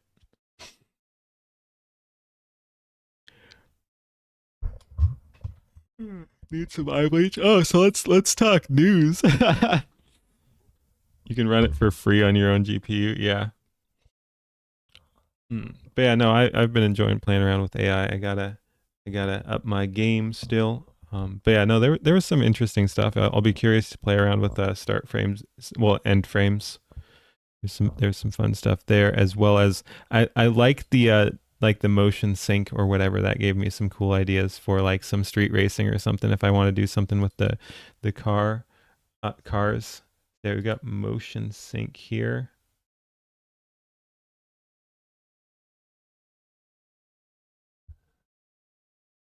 Yeah, we got. I'm not seeing. Maybe that's different. But yeah, we can do it with Kling video. If we do Seed Dance 2.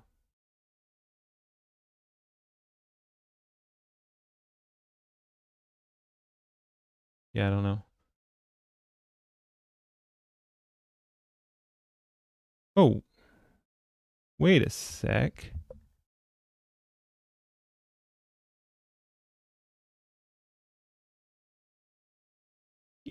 Yo, is that real? Yo, that. Oh, it defaulted to Kling. I see. I was like that.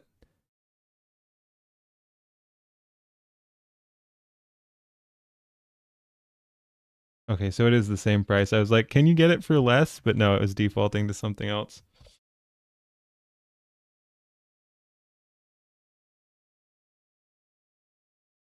Alrighty, anyway, let's do the Rev stuff. Ahoy, we're checking out This Cannot Continue Any Longer. Final straw.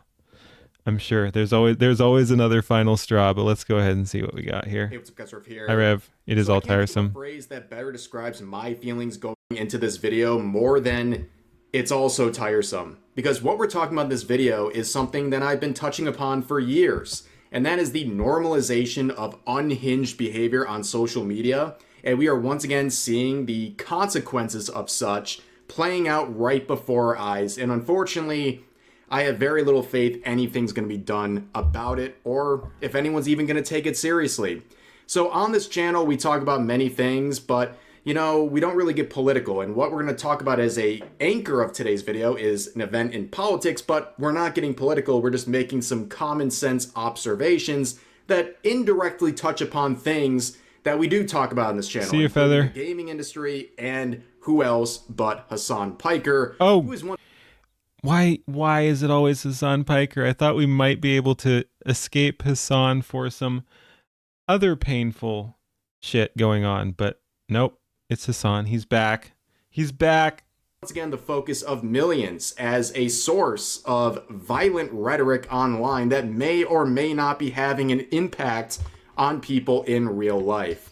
Now, the reason on the bright people are side, talking about on the bright side, hating on him is fun at least. So there's him that. and all of these things is in response to something that happened last night. In case you are not aware, there was yet another assassination attempt on President Trump at the White House Correspondents' Dinner. Nobody was seriously harmed or ended as a result of this event. No, I just mean he's popping up again in another video when I wasn't expecting him, because often he will be used as like clickbait or something. And so here he is. I thought we'd escape him for one video, but nope. Of course, it was quite a serious concern for everyone at the event and anyone watching this, right? And the person responsible is an individual named Cole Allen, who decided to throw his entire life away to basically accomplish nothing other than becoming an internet meme overnight. Oh, Blue Sky, huh? School teacher from California who was terminally online. Really, I haven't really followed it. I'm wondering what the what happened, because it sounds like the shots went off not super close to Trump. So, like, was he stopped? Yeah, I need to look into the story more, because it honestly, there's just so much bullshit going on. I can barely even care about this. Like, doesn't sound like much happened. He was stopped, but yeah, so it's bad. It's bad that things are as crazy as they are when a potential like attempted assassination of the president can happen. I'm just like, yep, okay, whatever. You know, does that make sense? It's just to quote the beginning of the video, it is also tiresome. It is also damn tiresome. Did a stream about Rayma did a stream about the Idiot's video game that was on Steam, and it was full of some really stupid Reddit tier dialogue. Oh, that one we were looking at yesterday. He Naruto ran. You want a video where Leaf stops him? Oh, that could be fun. Kind of the kind of person that you see get radicalized online. This guy was an radicalizer Blue Sky user where he would post all. Which one is him? Every single one of these charlatans would support the Antichrist himself if he spouted enough anti-immigrant and anti-trans shit as he rode through town. Delete everything after himself. Support the Antichrist. Supports the Antichrist himself. Okay, that's super clever. That's super clever. Oh man, these retards. Which retard is the one? Is it Hi No Thanks? Okay, whatever, man. Sorts of like I said, it's all so tiresome. Stuff and even anti-Christian stuff. Even anti-Christian. Imagine that. Even anti-Christian stuff. See right here. And a lot of people are talking about, well, how did this seemingly normal 31-year-olds try to do such a ridiculous act? I mean, the guy tried to basically Naruto run his way into. So that would explain. So he was stopped like at the doorway. Dude, you weren't kidding. He didn't. I do want an image of like him getting clotheslined by Leaflet now. That would be hilarious.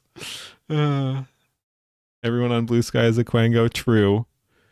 Homeschooling is bad because we need these professionals. Yes, exactly. To the event. Oh my God. Was stopped by the Secret Service. People were saying, how did he end up being the person to do this? Well, Naruto running. That's called Holy radicalization. shit. I mean, there are infinite Cole Allens out there, people who are terminally online and eventually become actual unhinged lunatics willing to carry out stuff like this. But in the end, no one was ended. He did not accomplish his mission, and this guy is going to pay for it probably for the rest of his life and has become a joke. But then again, as much of a joke as he might be, this topic... Wait. Ooh. That's actually kind of cool. We could have an enemy, Blue Sky, He looks like Sky, but like with color palette swap Sky, blue Sky. Oh man, Sky's arch enemy, blue Sky. Is a very serious one. I like it. I kind of like the it. Internet will internet, and they're looking at this guy and his embarrassing attempts at this assassination, and they're laughing at him. This will be his legacy forever. But there's a lot of interesting connections here. Number one, besides being a teacher, and goodness, think about that. This person was teaching children. Wait, liberals are saying this dude's white? Okay. Doesn't surprise me. Plan to kill the president for years so you can appear on the front page of Reddit. Arrive to the scene during the Naruto run. Get immediately bodied. Everyone is calling you gay online. But there's a lot of interesting connections here. Number one, besides being a teacher, and goodness, think about that. This person was teaching children. He was also an indie game developer, and that is according to his LinkedIn. And the game he developed is called Boredom. And it's a atomic fighting game, and it's as bad as it looks.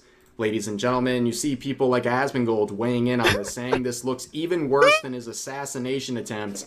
Maybe I'll play it on stream tomorrow. Well, we'll have to wait and see if he actually does that. But the other thing people are doing is going to the Steam community pages and, well, ripping off lots of Holy shit, memes. this is so stupid. You can see people leaving posts like, are you a good boy in this game who did nothing?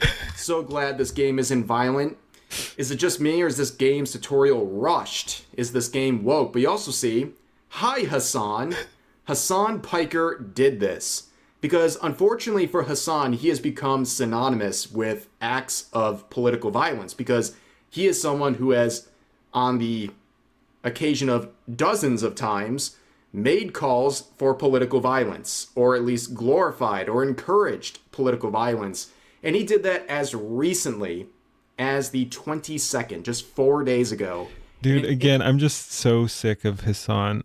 It's not like he's the worst person ever or whatever, but just the shit, because he's so propped up is, I think, why people get fucking upset with him. Like, no one else can say what he says. And it's just, it's very frustrating. Like, my issue isn't that he's unhinged and that he's saying it's this wild shit. It's that he's allowed to say this wild shit on platforms where no one else could get away with anything like that. That's what fucking pisses me off. Again, there are worse people than Hassan. They're not allowed free reign like he is. And it's just like, dude, he's done so much shit. He needs to go. Interview with the New York Times. One that is titled, "The Rich Don't Play by the Rules, So Why Should I?" Isn't that very, very funny? You are the rich retard. This maniac who is not just an incredible hypocrite. He can say anything he wants and get away with it, yeah. Normalizing calls for political violence. He's been doing this for years and years. And during this interview, he talks about the United Healthcare CEO assassin Luigi Mangione, and talks about how people understand him and that the CEO was guilty of social murder. Therefore, it was okay. Engels wrote I did hear about the that, concept Draco. of social murder. And Brian Thompson, as the United Healthcare CEO, was engaging in a tremendous amount of social murder. What is this creature? Systematized forms of violence, the structural violence of poverty, the for-profit paywalled. This is so cringe. What are these retarded chairs? What are these retarded people? What is this retarded set? Everything about this pains me on a visceral and perhaps even spiritual level. System of healthcare in this country, and the consequences of that are tremendous amounts of pain, tremendous amounts of violence, tremendous amounts of deaths. And that was a fascinating story for me, because Americans are very draconian about crime and punishment. They're very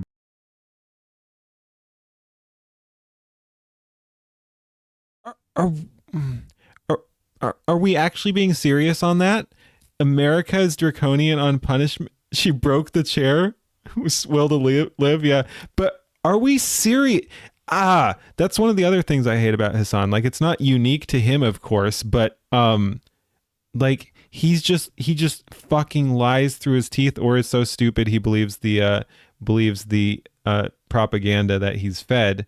But I think he knows and lies to some extent. There's also a lot of self brainwashing going on. Like, they're great at brainwashing themselves. But yeah, dude, our fucking justice system is a joke.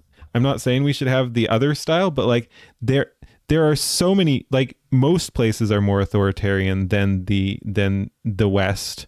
You either have like the Islamic authoritarianism, you either have the even when you have less government, you have other means of authoritarianism, like you have gang violence or something like that, which is its own form of a rule system too. So even if you don't have a strong government, you have some other people enforcing brutal rule. And then here, the only thing our system is draconian about is stopping anyone from actually doing anything good, and they actually protect the criminals. So that just fucking stings, man. That chaps my gears or grinds my ass or whatever. Like, holy shit though.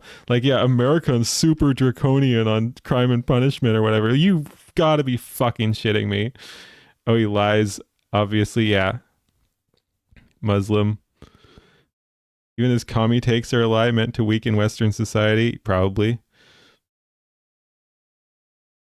Islamofascist and champagne socialist. Are made tremendous system, yeah. amounts of pain. Tremendous God, this amounts is such of a violence, stupid tremendous take. amounts of deaths. And that was a fascinating story for me, because Americans are very draconian about crime and punishment. They're very black and white on this issue. And yet, because of the pervasive pain that the private healthcare system had created for the average American, I saw so many people immediately understand why this death had taken place. So besides the deranged normalization of assassination culture that we'll talk about in just a second, he also talks about this concept of social murder, and that the CEO was guilty of this. Therefore, what happened to him was kind of an dude, it's so equaling fucking of the stupid. scales, that the CEO caused so much societal harm. Then some that hacker goes to basically he was prison for guilty life. of this Yeah. social murder. Now, of course, Hassan would never want this standard applied back to himself, where he would be guilty as well. Yeah, the legal system, the government system will protect all these criminals. So you have those situations where someone murders someone and they've been out of prison like 27 times or 40 times or 14 times. Like 14 is low, but it's like that based on some of those. But and then if someone actually tries to expose the government, they either get their life ruined, go to jail or whatever, or have to flee the country entirely.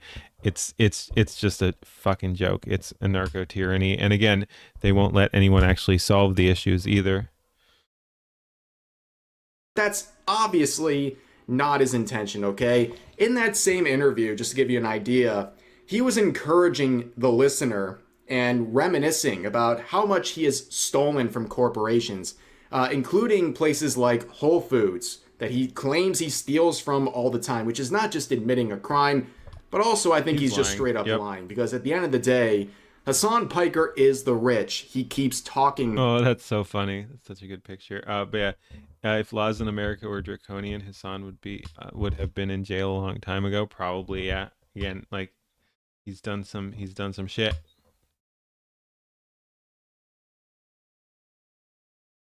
And encouraging you to steal from. And he is also someone who is certainly not getting into his $250,000 sports car and driving over to Whole Foods and then stealing and walking out the door. He's not doing that, ladies and gentlemen. He's just encouraging other people. Yeah, because even he's not that dumb to take the risk to play out his agenda. This guy is an absolute poser. I will say, I don't think he even cares if people do it. He's just, again, he says stuff that he thinks will make him look good and get him clicks and anything like that. Like, he doesn't care if people go out and steal from Whole Foods. Like, that's not his agenda when he says that that's good. His agenda is to look edgy and cool by saying that stealing from Whole Foods is cool. Encouraging He doesn't care if anyone people. actually does he it. wants them to take the risk to play out his agenda. This guy is an absolute poser. But, of course, when this event happened last night at the White House... a man of greed, yes. And I mean, I've said it before, but I know from personal experience, too, that communists are some of the most greedy and toxically capitalist people on the entire planet, which is why they think you need communism, because they think everyone is like them and thinks like them and will try to get one over on everyone like they do. But yeah, no, it's another case of massive projection. Like, communists are the greediest people around. Dinner, people were pointing at Hassan, not saying, oh, he's directly responsible, but saying he is basically the new face of the left. A lot of people are really pushing this guy in the mainstream media and all this stuff. And you have to take a step back and go, wait a second. We have to examine the kind of impact a guy like Hassan is having, who's routinely making calls for political violence, normalizing radical behavior on a daily basis through his Twitch streams. What kind of an impact is a guy like this having? Can we please just look at this guy and actually take him seriously? Because there are a lot of whack jobs out there who do take him seriously, and they do get inspiration from his rhetoric. And Hassan is quick to defend himself, saying, we don't even have details of what happened yet, and these MFs are all... Communism is like uncanny politics. It just goes against human nature. Yeah, and I mean, if communism worked, you wouldn't need it. Like, that's the other thing. It's like, if like, because communism is so communal or whatever, it's like, if everyone could get along to the extent that would be needed for communism to work, you wouldn't need communism, because everyone would be good. Like, it's just so stupid on its face that it's wild. People are still trying to push it. And again, I think it's part of a broader scheme to try to destroy society. I don't think communism is good faith, but a bunch of communists are brainwashed morons too. Already using this opportunity to try to blame me. The president uses the most violent rhetoric ever known to man. Perhaps that's why it's usually his own supporters trying to in his direction. So basically, Hassan's not only gaslighting you and, of course, providing zero references for anything he's saying, it's very hypocritical because, unlike him, we can provide infinite evidence.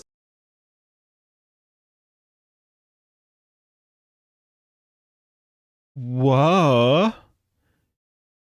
Multiple times wanting to murder Nick specifically? Oh dear. Of Hassan Piker endorsing political violence and terrorism. In fact, this post alone shows 65. Oh, I guess it's 5. In fact, Hassan Piker. Okay. So I see. It wasn't 6 calls to murder Fuentes. That was number 6 was a call to murder Fuentes. Okay. We can't provide still crazy evidence of Hassan Piker endorsing political violence and terrorism. It's a 20-minute video. This post alone shows 65 times where he did such. 65 times. Yep, like you were saying, if this was actually a draconian legal system, he would be in jail. And most of these instances happened live on Twitch. No, this is not some obsession with Hassan Piker. No, nobody's saying he's directly responsible for what's happening here. People are looking at Hassan, his rhetoric, his routine rhetoric, and saying, it's obnoxious. Why aren't we taking this more seriously? When we're seeing acts of violence and glorification of violence across the board, why are we not taking people like him and his words more seriously? Why are we not looking into this? I know, liability nightmare for Twitch, they don't seem to care. Like I said, I've said multiple times, but just his existence on Twitch, like, even putting aside, like, if he is bad for their image himself by what he's doing, his very existence there with what he's doing is a problem for Twitch, because if they ban anyone else and not Hassan, you can just look at that and be like, but Hassan is literally calling for people's deaths or something like that. Like, so in that case, he's a liability too. So, like, but they don't seem to care though. They don't seem to care, which says a lot about their politics. In his tiny brain, he just can't wrap his mind around this. That people... Socialism is the flat earth theory of economics. I can see it. Look at him as a major source of this toxic encouragement of political violence. He just can't understand how this might actually impact people when he's spreading it on a daily basis to millions and millions of people. In fact, just like anything else that happens in the realm of politics, there's always a Charlie Kirk tweet for it, okay? He nailed this. Back about a year ago, he talked about the glorification of assassination culture, which, gravely enough, was the relevant to his own assassination, but also relevant to this assassination attempt last night, where people are glorifying this sort of behavior, including glorifying individuals like Luigi. Suing Twitch, yeah.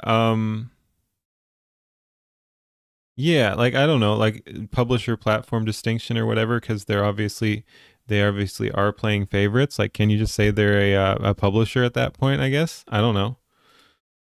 Mangione, which Hassan Piker just a few days ago attempted... UFO scientists disappearing? I think someone mentioned that a little bit. I haven't looked into it, but yeah, interesting and potentially creepy. Trying to start and end frame with Grok, imagine it struggles. Adding more frames would do better. Yeah, I'm not sure. Like, I'm not sure if that will give you true start or end frames, because it is handier when you can force it, like when you can actually specify it to normalize, instead of just using reference. He attempted to normalize the behaviors of assassins like this. And speaking of which, Charlie Kirk's widow was... Yeah, like, for example, Grok does not have... I just checked on AI OpenArt. I just checked, and Grok is not listed. It does not list a feature as an end frame. So you can kind of try to force it with a reference image, but it's not truly an end frame. Grok Imagine on OpenArt is listed as start frame only. At the events, and of course was shooken up because just 6 months ago she saw her own husband be assassinated, and she was crying leaving the event. And you can see the normal people on social media mocking her, laughing at her, not understanding that this is obviously a scarring set of events here. 66,000 people on this tweet alone laughing at her misery. And you can see from other tweets, this person saying giving Erica Kirk assassination CPTSD is so funny, actually. 42,000 likes. This person says she wasn't even there, bruh. She saw that stuff on Twitter. And the original poster says that's why it's so funny.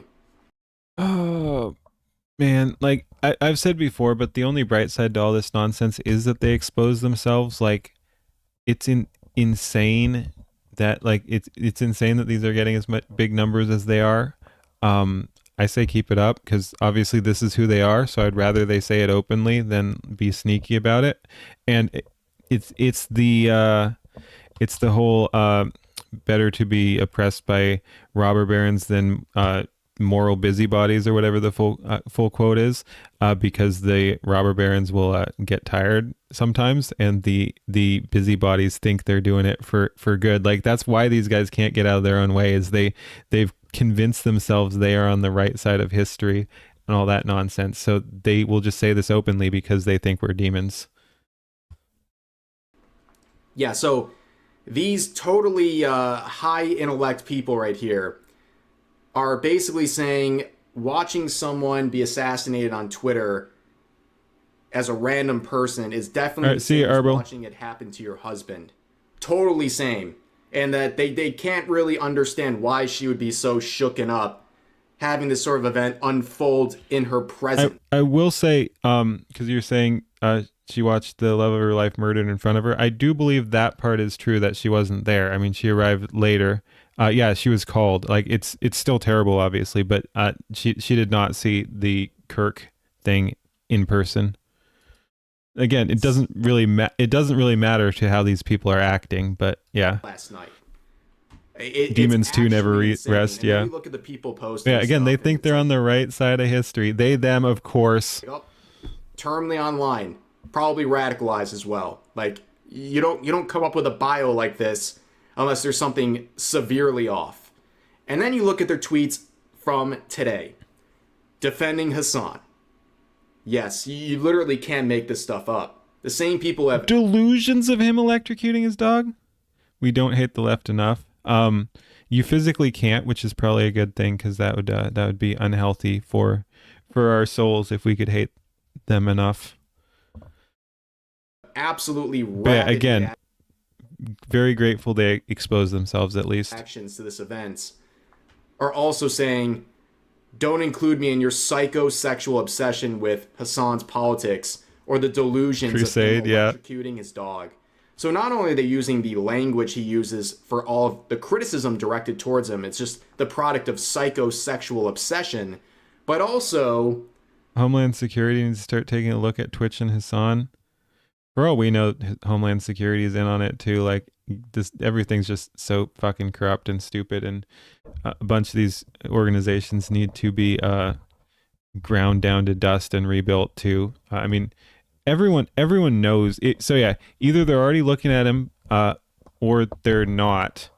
And if they're not, like, because everyone knows about Hassan. Everyone knows about Hassan. So I mean, it's not like anyone has to tell Homeland Security to look into him. They should already be looking into him if that's a real threat. But yeah, anyway, like I said, to the start of the video, it is also tiresome. It is also tiresome. He never electrocuted his dog.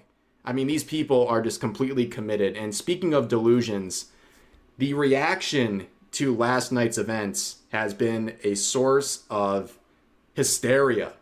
There is a mass psychosis going on Reddit, on Blue Sky, on Twitter, pretty much across the board, where people are claiming this whole thing was staged. This was a psyop, which, if that were true, wow, what a terrible psyop, where they actually left the guy alive. So they tried to accomplish some sort of a goal, according to these people. It was they stripped the internet clean of any dissent during COVID. You're supposed to believe they don't catch this shit. Yeah. That's a good point. At first I was going to be like, what? No, we're still here and dissenting. But I see what you're saying. You're saying at the time, yes, there was massive censorship organizations. And I mean, the government was running some of them too, or trying to, and getting involved in all that nonsense. The FBI was meeting with Facebook, all that shit that came out. And yeah. So yeah, no, it clearly they could be doing more to go after people who are actually bad actors if they wanted to. Hey, Jessica, how's it going? Side job, but they left the guy who holds the keys to the castle, all the information, the actual would-be assassin, alive. Does that make any sense whatsoever? These people are so deranged. Ask yourself this: how would they have responded if this would-be assassin was successful? Yeah. The whole idea that it's like staged or whatever to boost thing is like, it would have been more dramatic. Again, this just seemed like such a fucking joke attempt too. It's not even good for boosting stuff. And like, okay, let's say Twitch isn't a professional platform. It's hostile and used to control narratives like modern news channels, pretty much. But yeah, let's say for the sake of argument that this is true and it was totally staged or whatever. It still relies on the left being absolutely unhinged, because that's where a lot of the attention is being drawn to, is their insane reaction to it. So again, for the sake of argument, the assassination attempt was totally fake or whatever. Still, the benefit the right is getting out of it is the left being absolutely fucking unhinged and doing wild stuff after the fact. So I mean, it wouldn't even matter. It wouldn't even matter because they're still the ones exposing themselves. So yeah, sure. Okay, it's totally fake, bro. It was totally fake. The guy wasn't a lunatic, and he was a paid actor or something like that. Whole thing was fake. Whatever. You're still being fucking psychos, and everyone can see it. None of these people would be claiming it's a false flag or staged. Takes a lot out of the person. They would be claiming this guy is one of their own and celebrating in the streets. That's how Some say it's staged so Trump can legitimize building the ballroom hall at the White House. That is so stupid. Disingenuous and ghoulish these people are. And don't make any mistake about it. This is how they feel not only about the administration, not only about supporters, but anyone Already who being thinks built. differently than them, okay? This sort of ghoulish obsession with violence is how they feel. Across the board with anyone who thinks differently than them. You know, keeping in mind, too, by the way, that this was the sort of atmosphere outside of the events where people are literally calling for the deaths of everyone inside, including, by the way, people who are part of the media, including liberal journalists as well. Yeah, Taylor Lorenz was crying about getting hate or whatever. But yeah, I didn't realize, again, I did not follow this much, and even after the event, I'm just like, this is just so stupid. But yeah, okay, so there's massive protests, including like death threats. Man. Unhinged people. But yeah. Who were guilty of attending this event, and they thought that was enough that they should also lose. They don't call us Nazis because they believe that. They call us Nazis so they can justify killing us. It's a mix. I know that's a catchy phrase, but like I was talking about, they do brainwash themselves too. Like they do think we're Nazis because they're that unhinged. Like we live in different realities, so they call it, it is both. Like it does let us be targeted, but no, they call us Nazis because they think we're Nazis. Sometimes it really is that simple. It is insane but simple. I don't know. I wish it was as complicated as like, oh, they're targeting or whatever. And again, that is definitely part of it, but no, they actually believe their own bullshit much of the time. Their lives. I mean, this is absolutely insane. And other people were trying to claim that this was a false flag to get building renovations, a new ballroom at the White House. This was all just protests are all paid for, yeah. A false flag. And this would get 27,000 likes. But this isn't just some random 24/7 news cycle. Yes, especially since it was controlled from the very start by like the CIA and shit like that. Like they were in on that on the ground floor. Random user on the internet. This is Hassan Piker's editor. Every single one of these people who are making these outrageous claims or having some sort of ghoulish reaction to the situation are either Hassan defenders or have some sort of direct connection with his content. It's literally unbelievable. I like how that guy's followed by Zach there, Asmongold. Thanks, this all goes. Again, nobody's saying Hassan is directly responsible for these events, but we needed to look at people like Hassan and start taking them a lot more seriously. When you have dozens upon dozens of examples of him glorifying violence in one form or another, and then there is a rash of this happening over and over again amongst the terminally online. This happens all the time. And it seems like nobody's immune. Everyone's shocked. Oh my gosh, a 31-year-old school teacher, gainfully employed guy who seems intelligent. I can't believe he would try to Naruto run his way into the building past Secret Service to carry this out. That makes no sense. Well, of course, holy shit. When you're radicalized, you do things that make no sense. You're irrational. But that's what happens when you're terminally online and surrounded by people feeding into your delusion. Yeah, again, thankfully they're morons, because like this does sound like a incredibly poorly thought out attempt. And trying to control you. And that's why a lot of people right now are focusing on Hassan. They're looking at him, they're looking at his behavior and saying, are we ever going to address individuals like this? Are we ever going to actually start taking them seriously and start taking their impact a little more seriously? How many more times do we have to have stuff like this unfold right before our very eyes? But like I said earlier, it's also tiresome. It is also tiresome. Whatever number of attempts we now have at Trump's life, or the ghoulish behavior on social media, the hypocrisy, the delusions, all of it is just so tiresome, ladies and gentlemen. But just wanted to share some of that because, again, it's an event that's seemingly detached from what we do, but somehow has some relevant hooks, and I think was worth talking about today. So if you enjoyed the video, make sure to leave a like, subscribe, turn on notifications, and watch out for some live streams on YouTube. We've been doing a lot the last 2 months, really, at this point, continue to do a lot more plan to do a lot more in the future, but that's going to do it for this video. Hope you guys enjoyed, and I'll see you next time. Alrighty. Thanks for watching. Like, comment, subscribe. Peace. Useful idiots are always useful and always idiots. And they're not always useful. Let me see who's online. But yeah, again, sorry for the shorter stream. Yeah, only like 2.5 hours. That was a pretty short stream, but yeah, I'm tired. Got a late start, that kind of thing. Okay, is anyone online? We might have another one where just no one's online. Mavluck's online. Yeah. Sure, cool.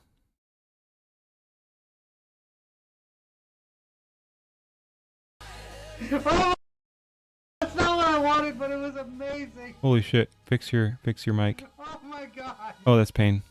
Holy shit. I'm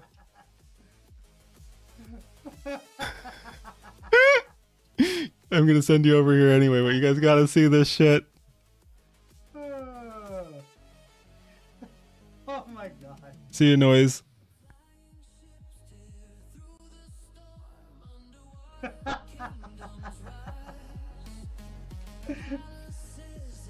Oh, yeah, right on time to go. Oh, hey, Keen. Oh, we're working on my video.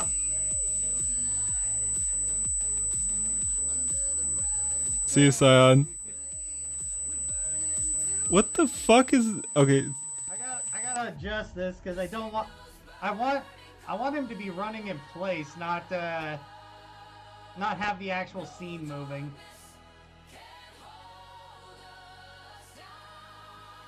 Yeah, outrun that booty, exactly. There we go. It's Grumpy Whiskers. It took me a little while to figure out what we were listening to there. All right. Anyway, go on over there. Working on his meme video yet. All right. See you, Noise.